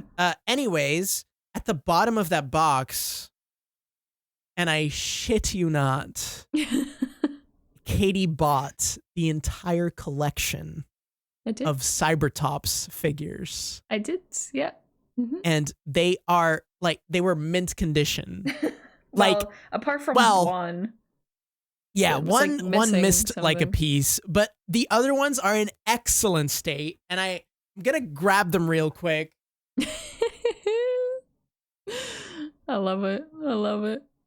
Like, I legit, like, when I tell you that I was so happy and on the verge of fucking tears that I got these, like, you can't see them when you're listening this on Spotify, but if you take a look at the YouTube video, or I'll put a picture on the socials about like my Cybertop collection. Yeah. But like, it's the complete collection. Even with like the titular like characters, like the main characters in it. Yeah. Like the cyber mice. Even those are in excellent condition. And like, yeah, one of the best birthday presents that I've ever received. I'll cry. Cleo sent me a video of him opening this, and I cried. I cried. such a sappy baby. But like, it was just, I just thought like it summed up our friendship, right? Because it's just like the most ridiculous thing ever. But also it was very uwu, because it was like, I think it was like maybe the first or one of the first times that we properly like hung out, just chilling. So it was like, it's cute. It's cute actually. Yeah. So me and my brother used to play with those a lot too when we were younger. And he eventually lost one in the supermarket. Shit. This one, the lamp head one. The lamp heads. Like, he lost it in the supermarket. Damn. And I was so angry at him for losing it.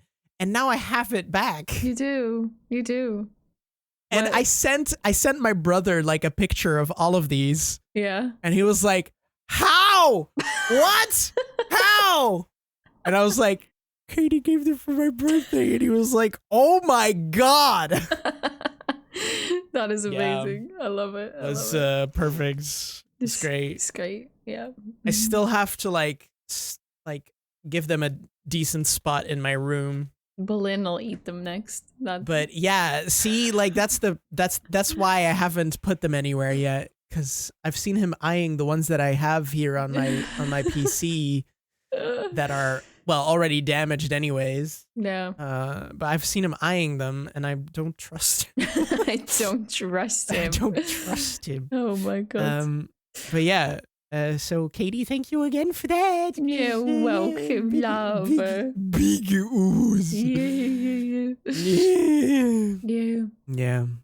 Like one of the biggest things when I was a kid, and like this still happens to this day. Anyone who knows me will know this. I just get like obsessed with stuff. Like just obsessed. Like I have said before, like when I like something, it's all or nothing. Pretty much. Right.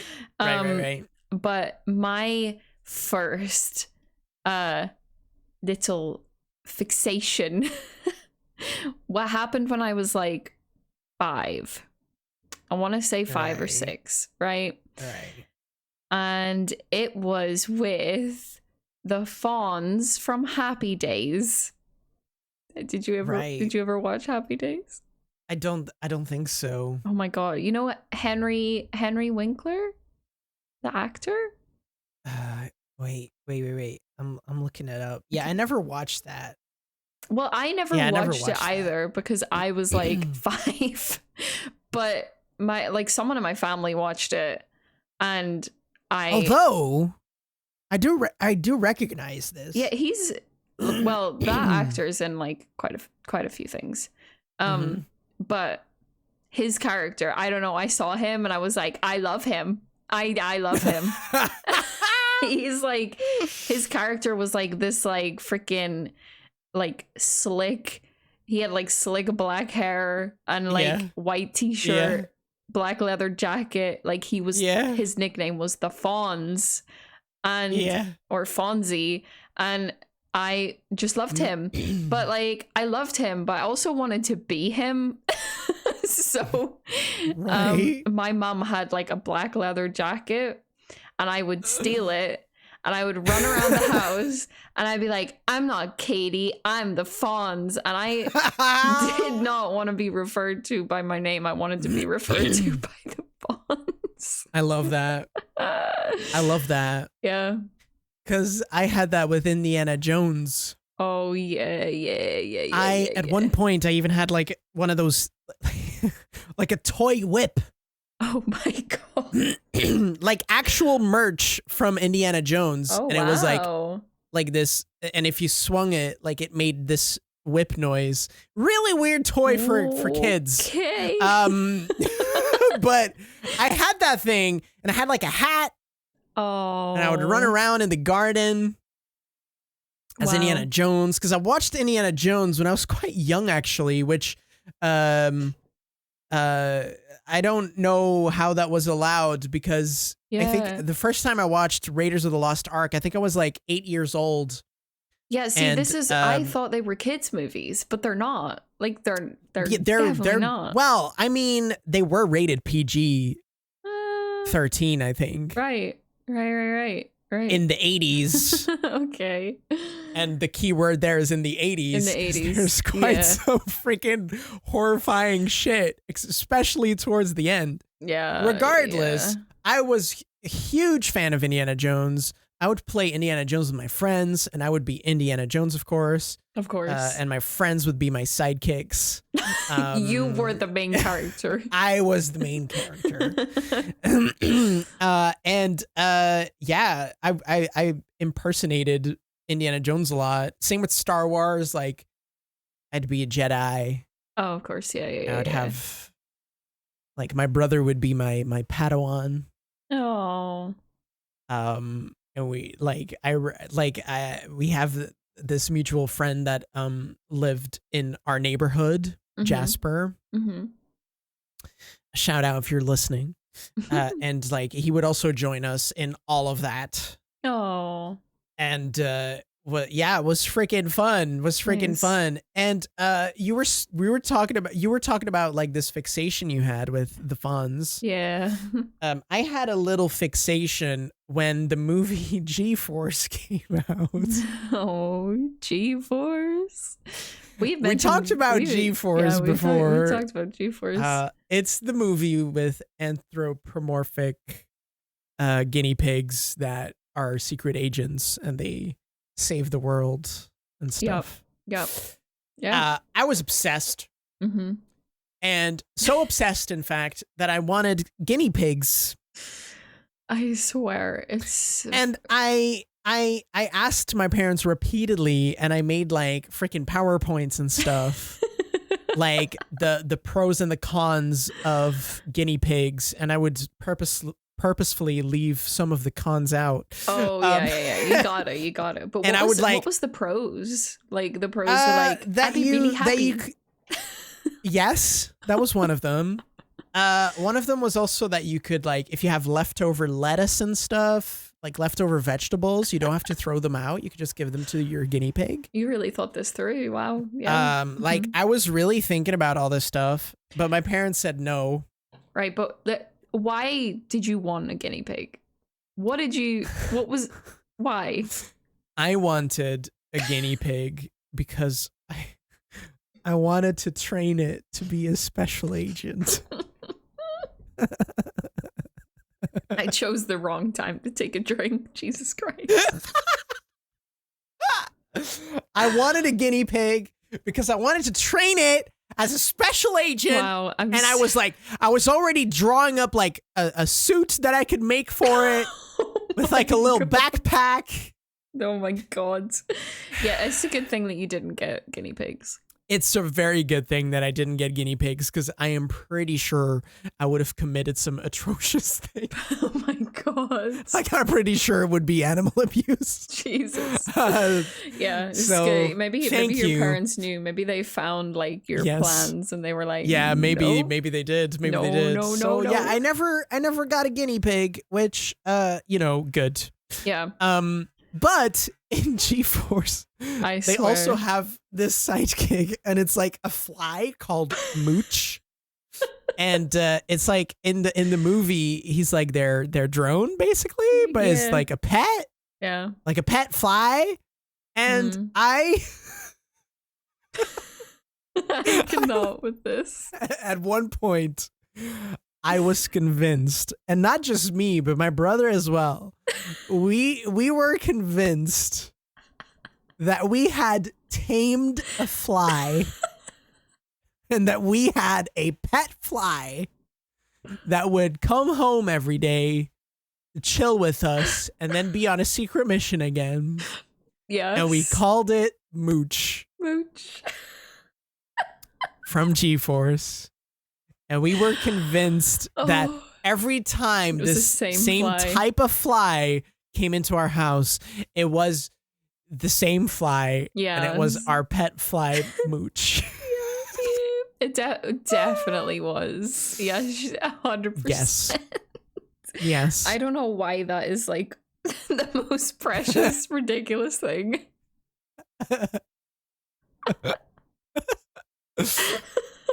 I love it. Yeah. I love it. Oh, yeah. Childhood innocence. Yeah. Oh, yeah, God. It was good. It was good. Amazing. I love that. It was good.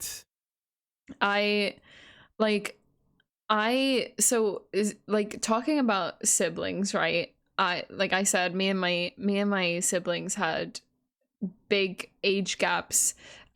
So my sister was very annoying, by the way. I actually did put in our notes my sister being annoying. Because my sister used to babysit me when my mom was working, right? And she did this thing where she would be like, Katie, my nose is bleeding.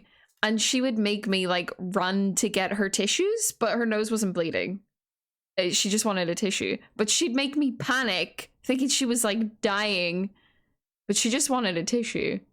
I don't know why she did that, but that was like my sister freaking tortured me when she babysat me. Anyways, love you, Laura. It's fine. Don't worry about it. She probably doesn't listen to this. It's fine. But whenever I met my childhood best friend, she had 2 older brothers that were closer in age to us. And so like one of the younger one, especially, like we would always like play outside with, and we had I was so close with her family when we were kids. Like they were basically my brothers. And we had this game that we played. They lived on like a farm, right? So it like they had huge land. Like it was wild. And we had this game that we played, and it was called War. Wait, it was just called War? Yeah, it was just called War. Oh my God. So basically, it would be me and my friend, and then her brother and his friend, right? And we would have like all of these weapons, right? We would have like BB guns, which are so painful if you ever get shot by a BB gun. Yeah, I had one of those too. Oh my God. And no, that was not good. No, not good. But so like they had, and so there's two different type of like pellets you could get for those. There was like plastic ones and metal ones, and the metal ones were like genuinely dangerous. Like they hurt really bad. Yeah, I don't understand how those things were approved for children to have. Right? Because I literally, like when I played with one of these with my brother, I bled. Yeah, they're like dangerous. I actually bled, and my mom was like, okay, enough with this. Yeah. You are not playing with this anymore. They are dangerous. Well, we kind of gathered that pretty quickly. So we made this rule where to win war or to like damage someone, you could hit beside them. Like you didn't actually hit them, right? I don't know why that was a thing, but as long as you hit like the ground near them, that counted as like a hit, right? So we had many different types of weapons. We had like the BB guns. I had a slingshot.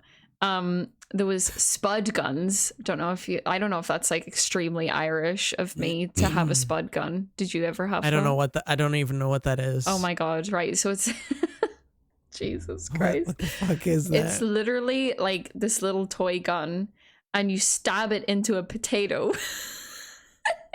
What? You stab it into a potato, and then you can shoot the potato out of it, and it's called a spud gun. What the fuck? Yeah. Wait. I gotta send you a picture of this. I will. What the fuck? I will tweet this, but like a spud gun. Hang on. Spud gun. Yeah. It's I don't know if that's like super Irish of me, but yeah, that's what it looks like. So you stab like the end of it into the potato, and you what the fuck? You shoot out the bits of potato. I think I actually had one of those. Did you? You had a spud gun? Yeah, but I never used it like it's supposed to, apparently. Right. Well, there was this one particular day where me and my friend's brother, like genuinely, it seemed like we were out to kill each other because, your notes say the day me and my friend's brother tried to kill each other. Yeah, literally. That's what your notes say. Yeah, literally, because we really did. So we were playing war, and me and my friend, like, so they had like this big, massive barn. And at one side, there was all these like hay bales. You could literally climb up them, which was very dangerous. Like they could fall over, but we climbed up them. And then the other side, there was hay bales over there as well. So me and her were like hiding in the hay bales, like up high. And then we seen her brother like run and hide at the other side. And I was like, I'm going to scare him. Like he doesn't know we're here. So I'm going to scare him. I put a rock in my slingshot, right? And I just fired it at the hay bales. And all I heard was this scream. And he ran out from behind the hay bales, clutching at his bloody forehead. Because I had hit him with a rock. Oh. In the forehead. You almost killed someone? Oh my God. Yeah, so he ran, like... He was bleeding? He was bleeding. He still has... What kind of a fucking rock did you put in your slingshot? Listen, I did not aim at him, right? He was behind this. I don't know how it hit him. Like, it was a complete... Do you know the movie Wanted? No. Where there's these people that can like bend the trajectory that their bullets take. Oh shit! That was you with a friggin' slingshot. You just bent the trajectory of that rock. Yeah, I was like, I think you might be a natural friggin'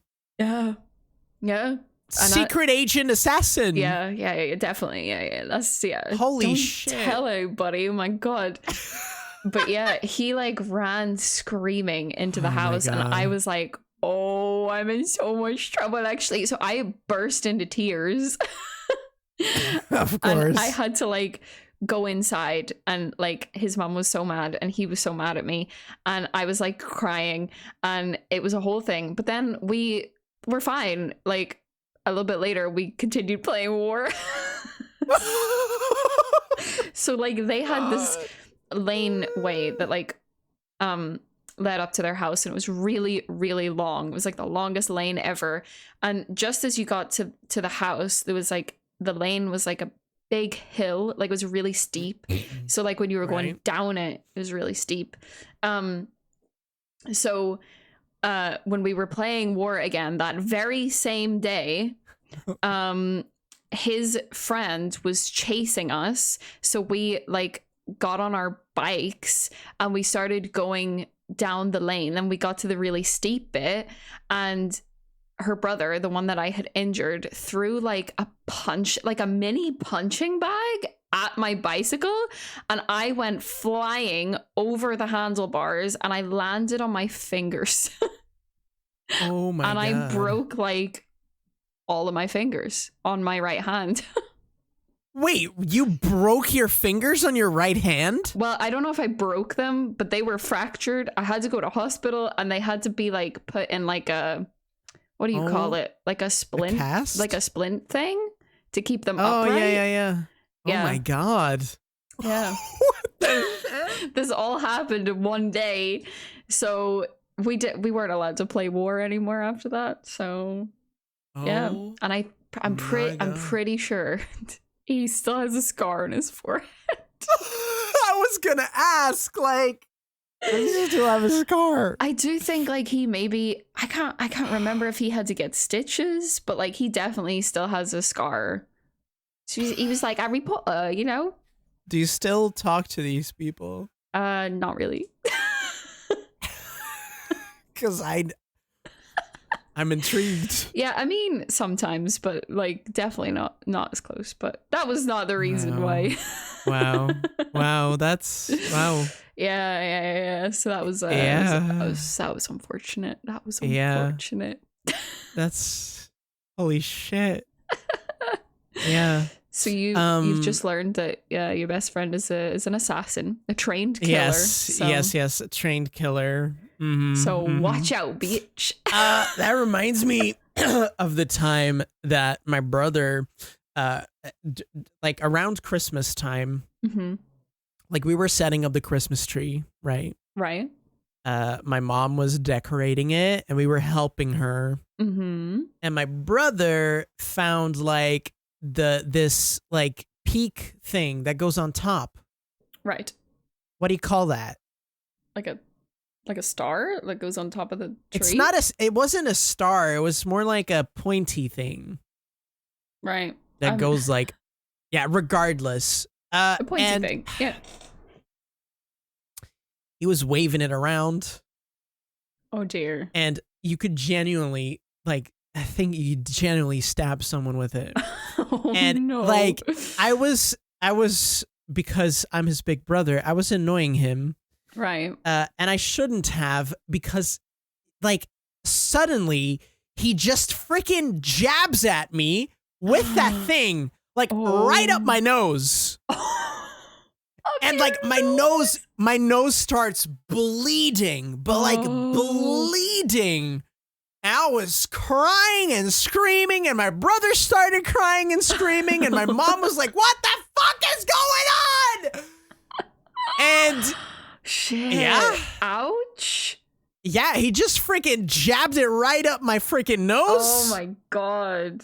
And I remember like not talking to him for 3 whole days. 3 whole and days. He kept apologizing to me. Oh.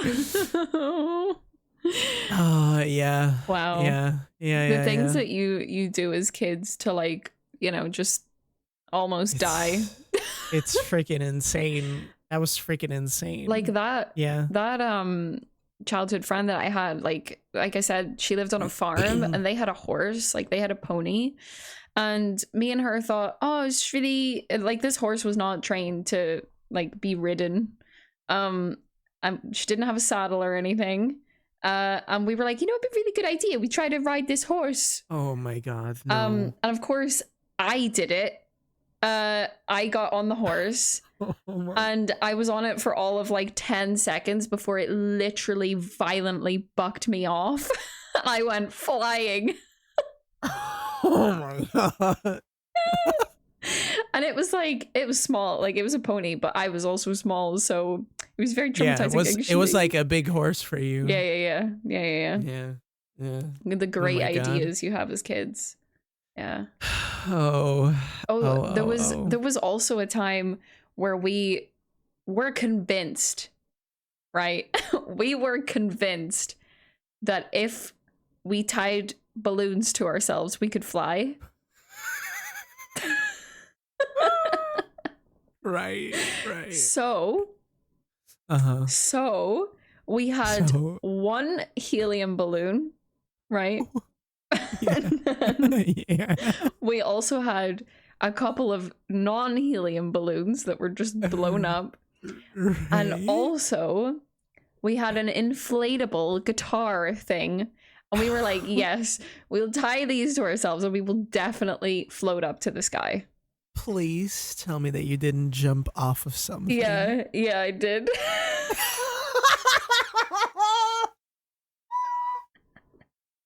I did, yeah.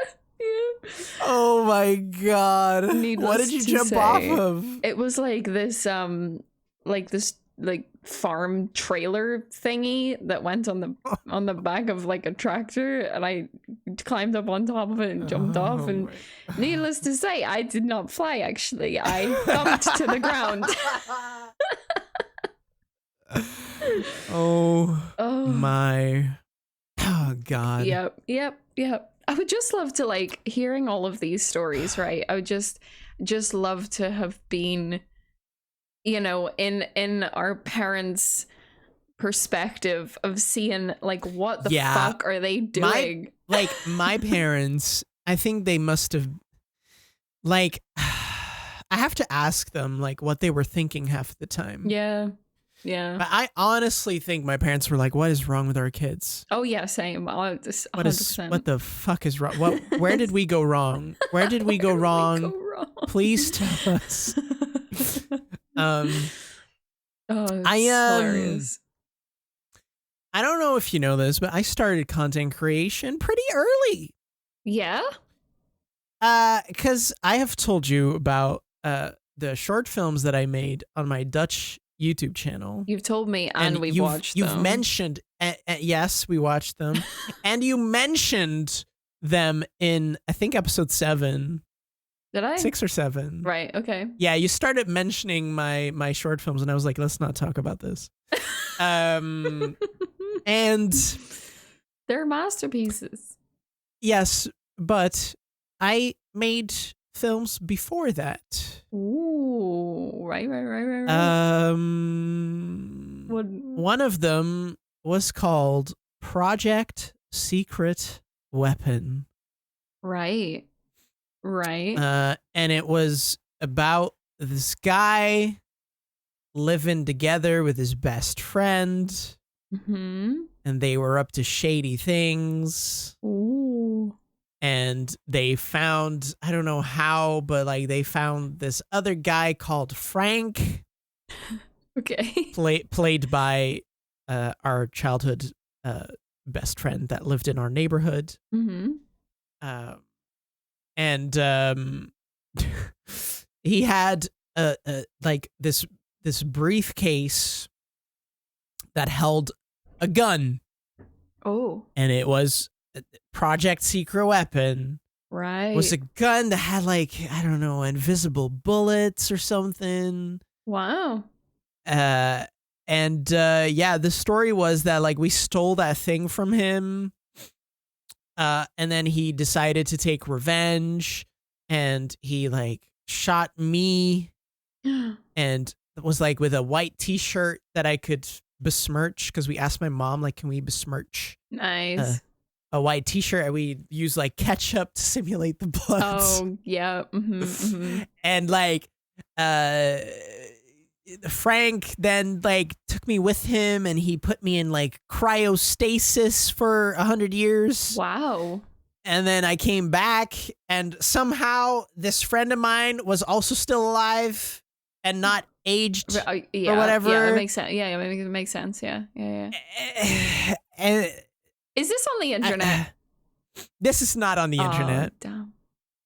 I edited this on like a super old ancient laptop that was basically a desktop. Oh my God. And I burned it onto multiple DVDs. Wow. And made like a cover for it in paint. In paint. Oh my God. And I handed out copies to family members. Wow. Does anyone still have it? I want it. Yeah, my brother recently found a digital copy actually on a hard drive or something. Oh my God. It is horrendous. I want to see it. It is horrendous. We, for some reason, we don't talk like Flemish in the movie, but like straight up Dutch. Like we have Dutch accents for some reason. Right. And I don't know why. It makes me angry. Why does it make you angry? I don't know, but it's just freaking. The entire time, because we watched this recently with Cleo, because Cleo hadn't seen this ever, and she was in tears, laughing throughout the entire thing. Incredible. That is amazing. And yeah, it was with a camera that I got as a present from my grandma. Oh, I was like, Grandma, I want to make movies. I want to make movies. Don't have a camera. And my grandma was like, I'll buy you a camera. And then she bought me like this super crappy camera from a supermarket. Nice. But I mean, it did the job. So that was the origin story of your content creation. Yeah, basically. Wow. Basically. And then I shot like a movie about my plushies. Oh, of course. Yeah. In a spaceship made out of the clicks that we talked about. Oh, yeah. And it was like Star Trek, Star Wars inspired. Mm-hmm. Yeah, there's like this alien that wanted to enter the thing and stuff. And Right. Incredible. I watched this recently and I genuinely, I was repulsed by it. Like, I genuinely did not want to hear or see a single thing of it. Because I was like, What? It's so bad. What? It's just so bad. And what's so bad? Everything. The acting performances. Oh, right. The intro to the movie is literally me and my brother dancing and jamming to Justin Bieber's Baby. Stop.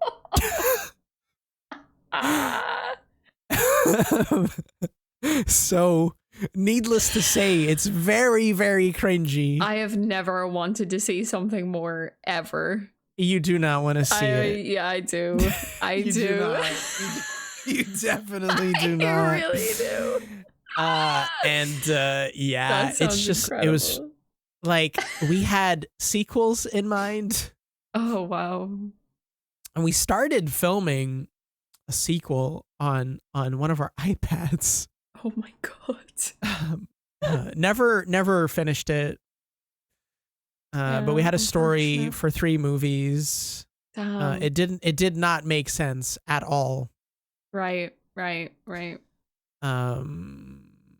Yeah, was good. Yeah. Well, it wasn't, but I mean, yeah. It sounds like a freaking masterpiece. I want to see it. Ask my brother. Right. Okay. I will. You think I won't? Yeah. I will. Yeah. And like I know the end credits of that movie. We just wrote like all of our names in chalk on our driveway. Oh, good. And we just filmed that. Right. Good. Nice. Creative. Yeah. Oh my. And then we had bloopers. Oh, of course. But most of them were fake bloopers. Like, we felt like we needed bloopers, but we didn't really have a lot of bloopers, so we just bloopers. So we faked bloopers. That is incredible. Wow. Yeah. I love that. Yeah. I love that. It's freaking You know what? You know what I was thinking about? Speaking of movies, you know what I was thinking about? So like anyone who's listened to this podcast will know that I haven't seen a lot of like iconic movies, and it does tilt you. I'm sorry. A little bit. Yeah. A little bit. But I was thinking recently, like, why? And I think I know why now, because instead of watching like all of these like iconic kids films or like just iconic films in general, I had like a fixation on horror movies for a long time. And my childhood best friend, right? My mom does not like horror films, right? My mom isn't really like, my mom has only recently, like in recent years, started like even really enjoying films. Like she's never really been much of a film person. So like the films that I would watch as a kid would be like Lion King, like Disney films. And I was very, very sheltered. Like I didn't know any horrific things in life. And then I met my childhood best friend, and her family loved horror films. And the first horror film that I ever watched was Resident Evil. Oh my God. Yeah. How old were you? I was like 8. I was very young, like 8 or 9. And me and her whole family like were watching Resident Evil, and I was like like breathing like really heavily, and her mom was like, "Are you okay? Like, are you good?" And I was like, "I don't think so. Like, I think I was having a panic attack." Oh my God. But then I was like, "Oh, I actually like that. I actually really like horror films." Right. So I remember like every weekend there was like this little like DVD like rental place that we would go to. Her mom would take us to like every Saturday. Like I would stay at her house like almost every Saturday, and we would rent a film, and it would always be a horror movie. We would always get a horror movie. I scarred myself as a child, so I think that's why I hadn't seen all these movies, because I was too busy like terrorizing myself. Yeah. It's just like when you say things like, I've never seen E.T., I've never seen The Matrix, I've never seen Space Jam. Yeah. Yep. Part of me dies a little bit inside. So sorry, actually. You know? I'm so sorry. Yeah, there's lots. Like, I hadn't seen Grease until like recent years. Only recently watched Indiana Jones with you. Yeah, because I genuinely was like, no, you need to see this. Yeah. And now we share an obsession over young Harrison Ford. So I mean, it's all good. It's, you know, it was worth that wait. Yeah. So yeah. Horror movies. Yeah, I grew up with a lot of action movies when I was a kid, because my dad loved action movies, and my mom just kind of, you know, whatever, she just went along with it. And so like we watched a lot of action movies even when I was a kid. You know, I watched freaking Die Hard with my parents. Nice. And my dad introduced me to Indiana Jones and to Star Wars, and I'm pretty sure we watched The Matrix together when I was relatively young, which normally you don't watch movies like that with your kids. No. Yeah. But my dad was like, it's fine. It's fine. Like freaking movies with Jet Li and Jackie Chan. A lot of those action flicks that starred them. Yeah. Loved. Nice. And yeah, I don't know, like it had an effect on like what we liked to play as kids as well. Like with me and my brother, we also had like a lot of toy guns. Yeah. And we were like, you know, we would simulate things from movies that we saw. Yeah. Adapt stories from those things. Nice. And sometimes hurt each other because we were so freaking feral. Jesus Christ. That my parents were like, okay, stop now because you're going to hurt each other. And we were like, no, we're not going to hurt each other. 10 minutes later, one of us was crying. Yeah. That's how it goes. Yeah. And my parents were like, what did I tell you? What did I tell you? What did I tell you? Yeah. Yeah. Yeah, I think like, when I think about it, like my parents often probably were like, "Oh, yeah, really, really, yeah, pretty and much. valid as well. Yeah, valid. Me and my brother would also stay up later than we should. Oh yeah, and like I always remember.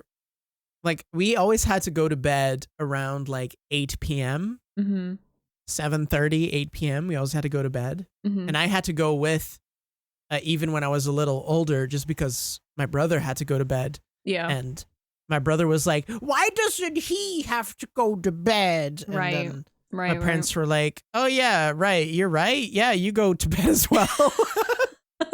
Shit one. I guess to avoid drama. I don't know. Yes, yeah. But we had to sleep at 8 p.m. And my parents did not want to hear any noise from upstairs. But what my brother and I always did, we played this game called Sleep or Play. Sleep or play. That sounds sleep like a or play. Game show. And I would always do this like jingle for my brother. I would go like sleep or play. And then my brother had to choose between playing or sleeping. And I mean, wow. Every time it was playing. Yeah. And then I gave like options for him to choose out of, like plushies or Action Man or whatever, like a bunch of different options. Yeah. And we would end up like laughing our butts off. Yeah. And my dad would be angry. And he would like stomp up the stairs. Nice. And we would be like, oh shit! Oh shit! Oh! And yeah, we had to sleep. And he was like, you have to sleep right now. My God. Like my dad has a bit of a temper. And so like he was very scary when he was angry. Yeah. But we still did it every single night. Nice. And there was one night in the week where my dad went to play badminton. Right. And badminton was from 8 till 10 in the evening. Oh. And so dad wasn't there. And like all my mom did when she heard us upstairs was like go to the staircase and be like, kids, go to bed, sleep. And then she would just go back to her couch. So like that wouldn't work at all. Nice. So we would still be freaking like playing with a bunch of stuff. Heck yeah. Until our dad came home, and then all of a sudden we would be quiet that night. Yeah. Wednesday evenings. All of a sudden we would be quiet. We would like he would come upstairs to take a shower, and he would check in on us, and we'd just pretend that we were just sleeping, but we were not. Nice. We hadn't. Yeah, you got to do it. You got to do it. And there was this one night I had a Nintendo DS. Oh yeah, Nintendo DS. I was playing Mystery Dungeon. Right. Like the first Pokemon Mystery Dungeon game. Oh, okay. Yeah. And in that game, you have like your own team of Pokemon, a rescue team. And there's like at the end of the dungeons, you have these legendary Pokemon. And after you finish the game, you can like, if you battle them over and over again, there's a chance that they join your team. Yeah. So I had been trying this with Groudon. Okay. I wanted Groudon in my team because I had captured all of the other ones had joined my team already, and I arrived at Groudon. Right. And I was trying, and all the other ones were relatively simple-ish. Like I had to try 5 to 10 times. Groudon didn't want to join my team. Oh, damn. And I had to try over 50 times before he finally joined.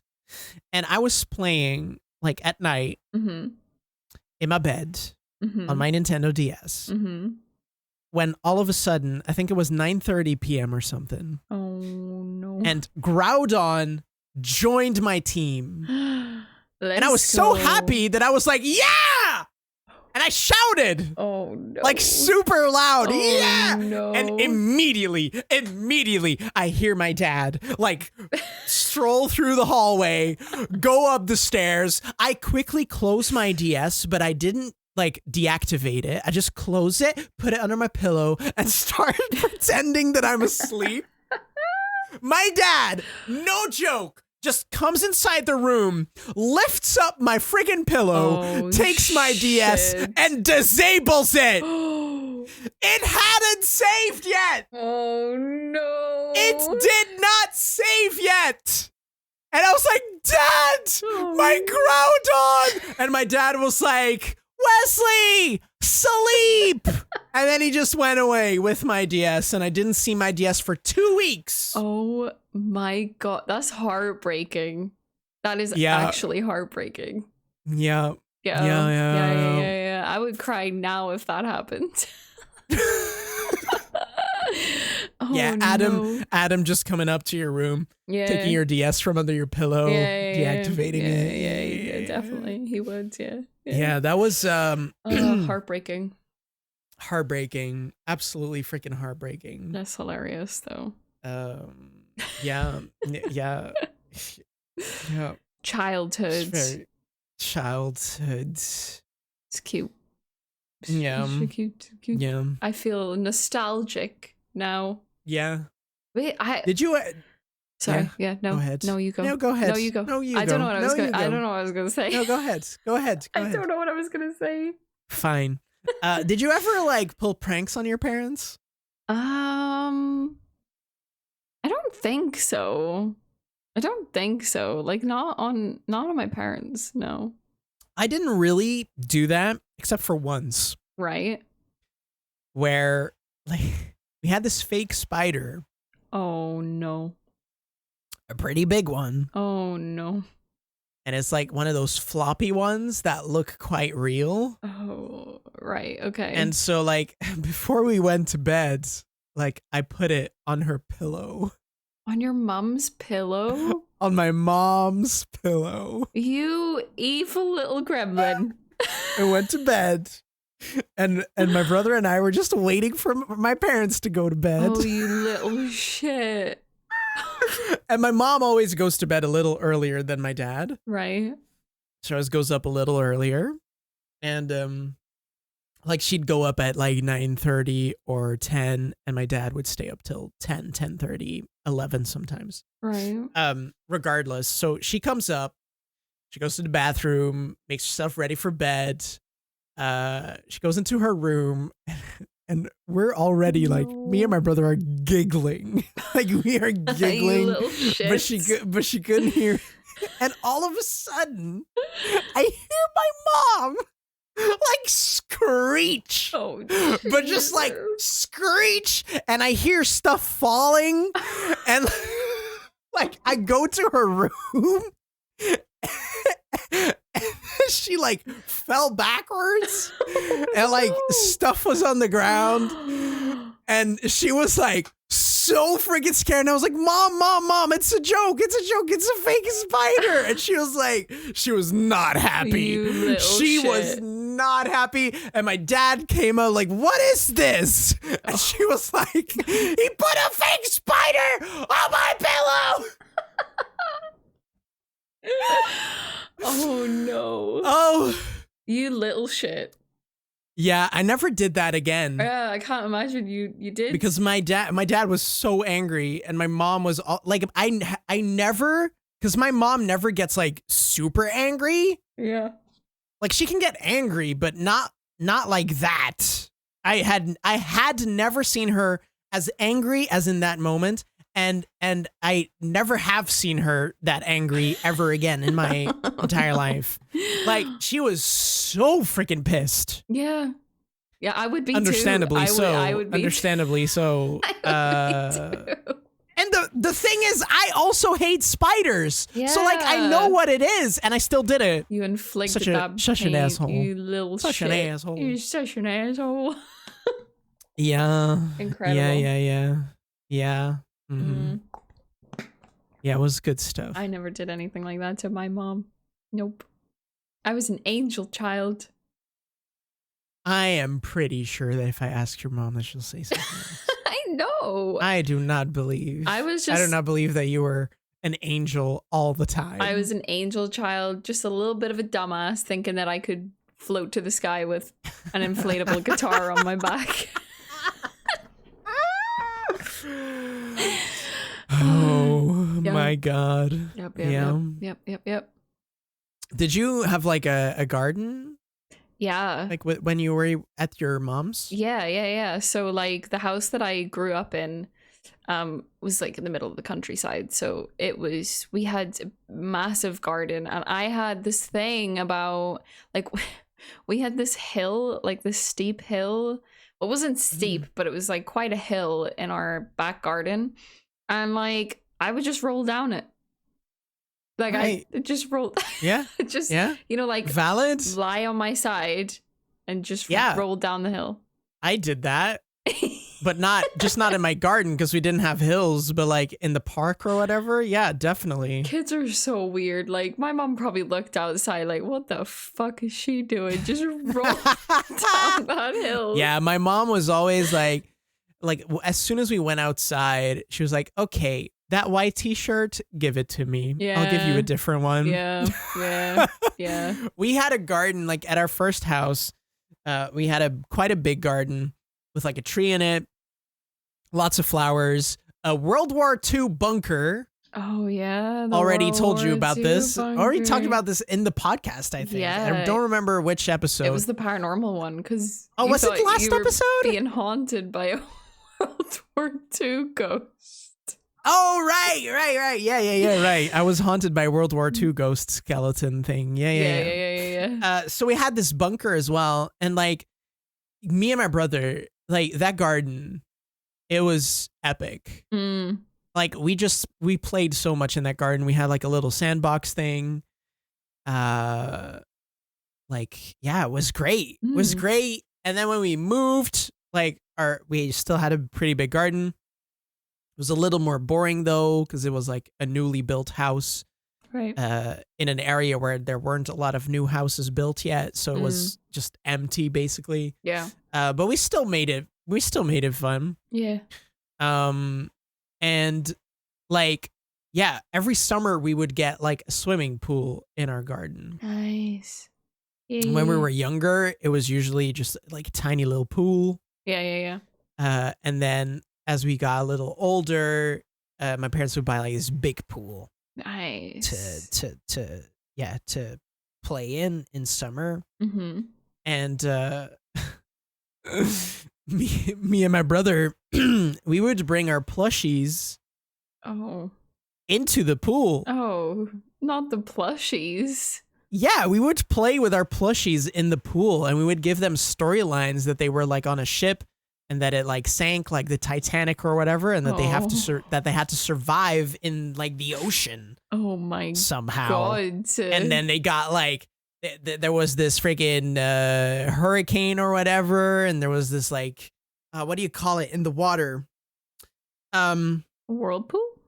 Yeah, a whirlpool. Yeah. But like a giant one, like we would create it in our pool by walking around in circles in it. And then it eventually would cause the water to like flow like a whirlpool. And our plushies would be in it and like almost drowning stuff. Oh my God. And there was this one time where oh God.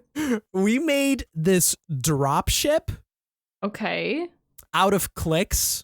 Okay, of course, yeah. And we filled it with our plushies, and our plushies had this idea of venturing to the outside world, outside the house, outside of Plushie City. Ooh. And so like they built themselves a task force. Oh. Right? Wow. Wolverine was leading it. Wolverine was financing it. And also went along with the mission. Yeah. And then we had like Robodar, which was Robot Darwin that we built with like the bionicle parts and stuff. He was called Robodar. Super cool. Good, He went along. No Face came along because that was after his redemption. Right, after his redemption arc. Yeah. He came along. Thin Mouse was there. Fat Mouse was there. Thin Mouse and Fat Mouse. I swear to God. They're my favorite. They're my Magnet favorite. Mouse. Magnet Mouse was also there. It was like a mouse plushie with magnets in his arms. so it could like stick to metal objects. Was really cool. Yeah, it's called Magnet Mouse. Magnet Mouse. Yeah, was also there. They were all in the drop ship. And the pool was outside on our little terrace. Mm-hmm. And the terrace, like if you look up, like there is the window of the playroom. Right. Did you literally drop them? So did you just drop them? We flew through the house with it, right? Right. And they got caught up in a storm. So we flew back upstairs to the playroom, God. and at a certain point, Wolversine, who was flying the dropship, was like, "Hold on, everybody! It's gonna be a rough landing." And my brother was downstairs by the pool. Yep. And I just threw the freaking dropship out of the window, and it crashed into the water, into the pool, shattered into like all of these clicks pieces. Oh my God. And so dramatic. our plushies had to survive in the water. Did anyone die? Was there casualties? No, they all survived. Oh, okay, good. Yeah. Good. Yeah. Glad to hear it. Right. Yeah. Right. Yeah. Glad Thin Mouse and Fat Mouse, survived that, because I would have been really heartbroken if my two favorite characters were killed off. And then, after we were done playing with them in the pool, we had to, get all the water out and let them dry. Yeah. Let them dry again. My God. And they were fine. They were fine. They were all good. That is, that just reminds me of, throwing stuff. One of my favorite things as a kid was The Lion King. I genuinely knew the script of that film. I could say that film word for word. It was one of those things that I would watch it every day, or twice a day sometimes. Yeah. But the scene where Scar lets go of Mufasa. I was I just want to recreate this with all of my toys, and there would always be this dramatic throwing someone off of a cliff. So my mom used to make curtains, right, for people, and she would always have to go to their house to fit the curtains as well. She fitted them as well. And she would bring me with her, and I would bring my toys. And anytime we went to someone's house that had stairs, I was I'm living my best fucking life. And I would be yeeting my toys down these stranger stairs. Oh my God. And you're saying that I was Sid? You're also kind of Sid. I kind of was, yeah. Kind of. Mm-hmm. Oh my God. Mm-hmm. Oh my God. So yeah. It's great. My mom bringing her weird little child into these people's houses, and I'd be like, I'm going to the stairs, and I'm going to throw my toys down the stairs. They'd be like, okay. Oh, beautiful. That's marvelous. Yeah. It's absolutely beautiful. Absolutely. I love that. Beautiful, yeah. Yum. Mm-hmm. What's with the cows? The cows at your house? Oh, the cows. Oh, the cows is just the cows that we live next door to this big massive field of cows. And I think I talked about this you told me this in the time travel episode. I was friends with the cows. Yeah. I would... Wolf girl was friends with the cows. Yes. Yeah. Love that. Mm-hmm. I love that. I would crawl around on all fours and pretend to eat the grass so that I could befriend them. Oh, that's great. Mm-hmm. And I talked to them. It's beautiful. You talked. Did they talk back? Yeah, definitely. We had some good conversations, but I can't tell you what we talked about because it's confidential. So yeah, cow confidentiality. Yeah. I love the cows. Right. It's good times. Yeah. I'm looking at my notes, but I think I talked about everything that I wanted to talk about. Yeah. Yours says Sandlot Kids. Oh yeah, that was just one of the movies that I was like obsessed with when I was a kid. Oh yeah. It's like the most random movie to be like obsessed with, because it's about baseball. Like it's about baseball. It's about these like this group of boys that play baseball, and I think I've seen it. The Sandlot where they play baseball. There's like this house that has this big scary dog, and they keep losing baseballs to this like dog. Like they think it's a monster, but it's actually just like a big dog. And like the end of the movie has this big chase scene of like the dog chasing one of the boys. Yeah. And I loved that film for some reason. That was one of my favorite films when I was a kid. Don't know why. I was like, oh, big dog chase people. Yeah, I like that. I was obsessed with Stuart Little. Oh, same. I wanted my parents to adopt a Stuart Little. Yeah, it's a good thing that they didn't. Yeah. Yeah. We were talking about this movie recently. It's just like that movie is so fucking weird. Yeah.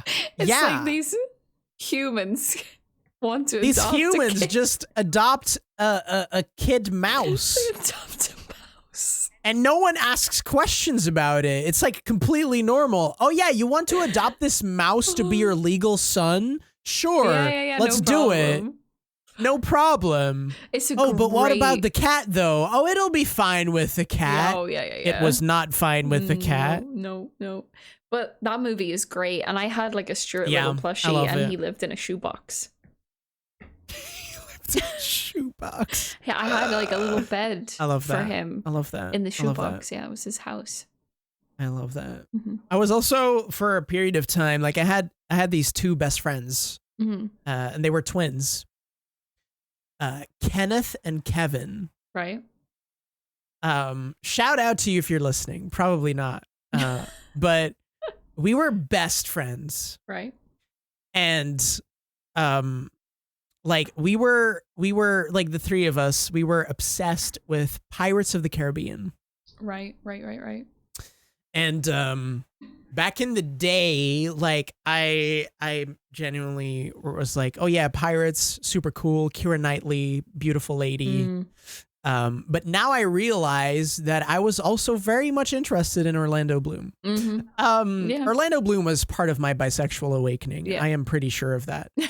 And like we would just like unhinged. Like there was they always had a birthday party at their house.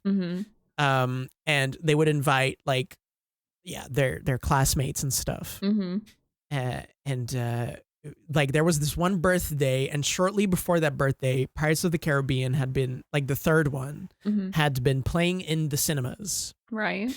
But for some reason, they didn't go to the cinema to watch it. I also didn't go to the cinema to watch it with my parents. I don't know why. Right. And like, so they gathered all of us to watch that third movie on their birthday.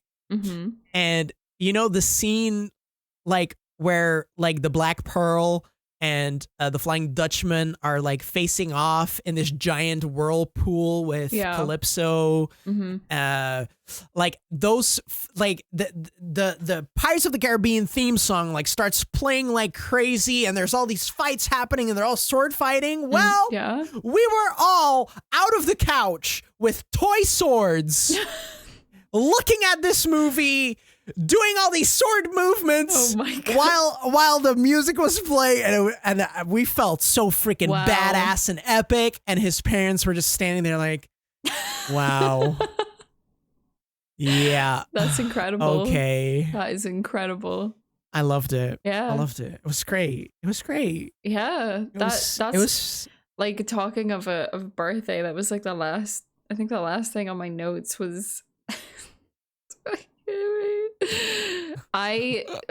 so I went to Disneyland Paris when I was like,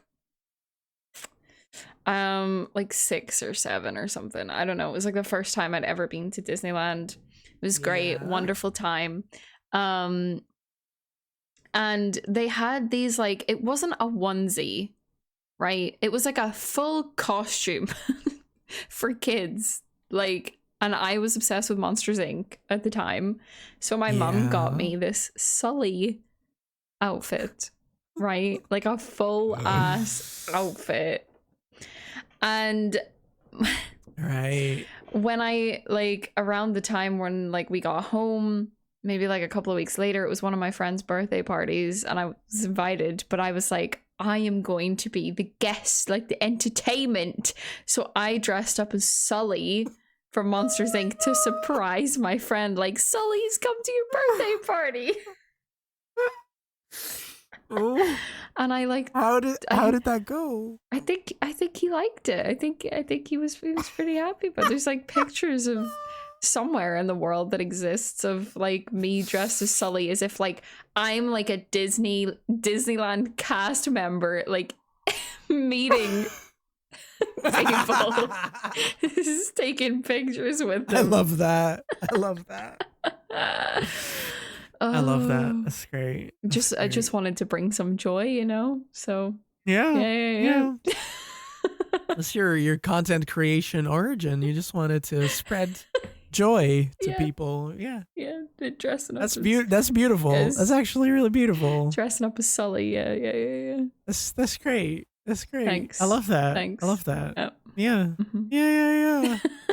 All right. Well, I think this is our longest episode yet. Yeah, it is. But it was like, where did that time go? Because that was so fun talking about. That was really fun. I genuinely like it. 2 hours and a half just flew by. Yeah, it really did.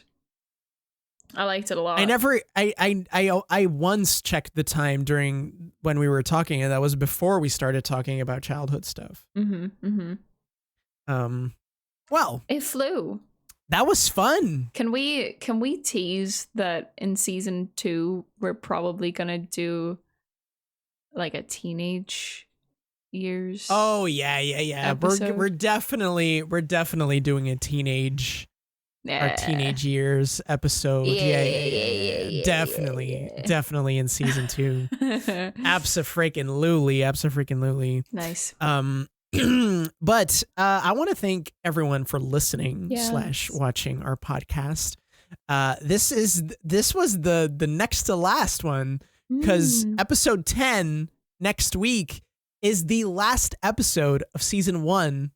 Oh. And then we're going to take a little break. We don't know how long. It'll depend on like how much we can film in advance and stuff like that. Yeah. We're also going to invite some guests for season 2, so we'll have to see how that will all go. Yeah. But yeah, thank you so much for watching and listening to this episode. I think this might be my favorite one so far. Yeah, I really liked this. It was very fun. This was very, very fun. Yeah. Thank you so much, everyone who's been supporting the podcast as well. We have been truly overwhelmed by the positive responses. Yeah. It's just so much fun. I say this at the end of every episode, but like it's so fun. Like every week, like every time a new episode comes out, I'm just like, I have a podcast with my best friend. Yeah. It's really cool. Yeah. I love it. So yeah. And it's just us talking about things that we want to talk about. Yeah. Yeah. It's really nice. I love it, actually. So thank you so really much. Nice. If you listen and if you enjoy it, it means a lot. And I hope you like these last 2 episodes, but it will not be the end, because season 2 will be coming.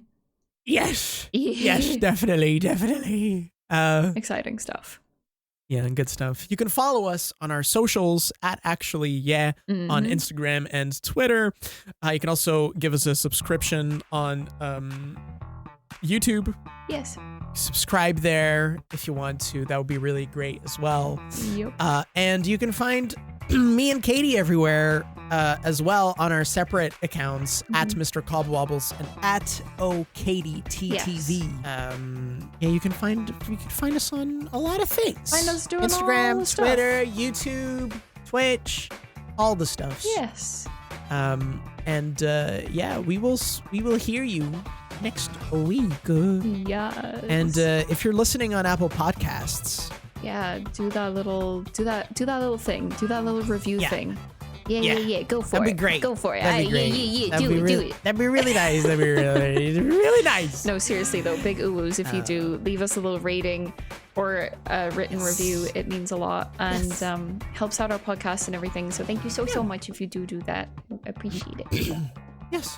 And without further ado, this oh my god is what the next episode is gonna sound like. Let's go.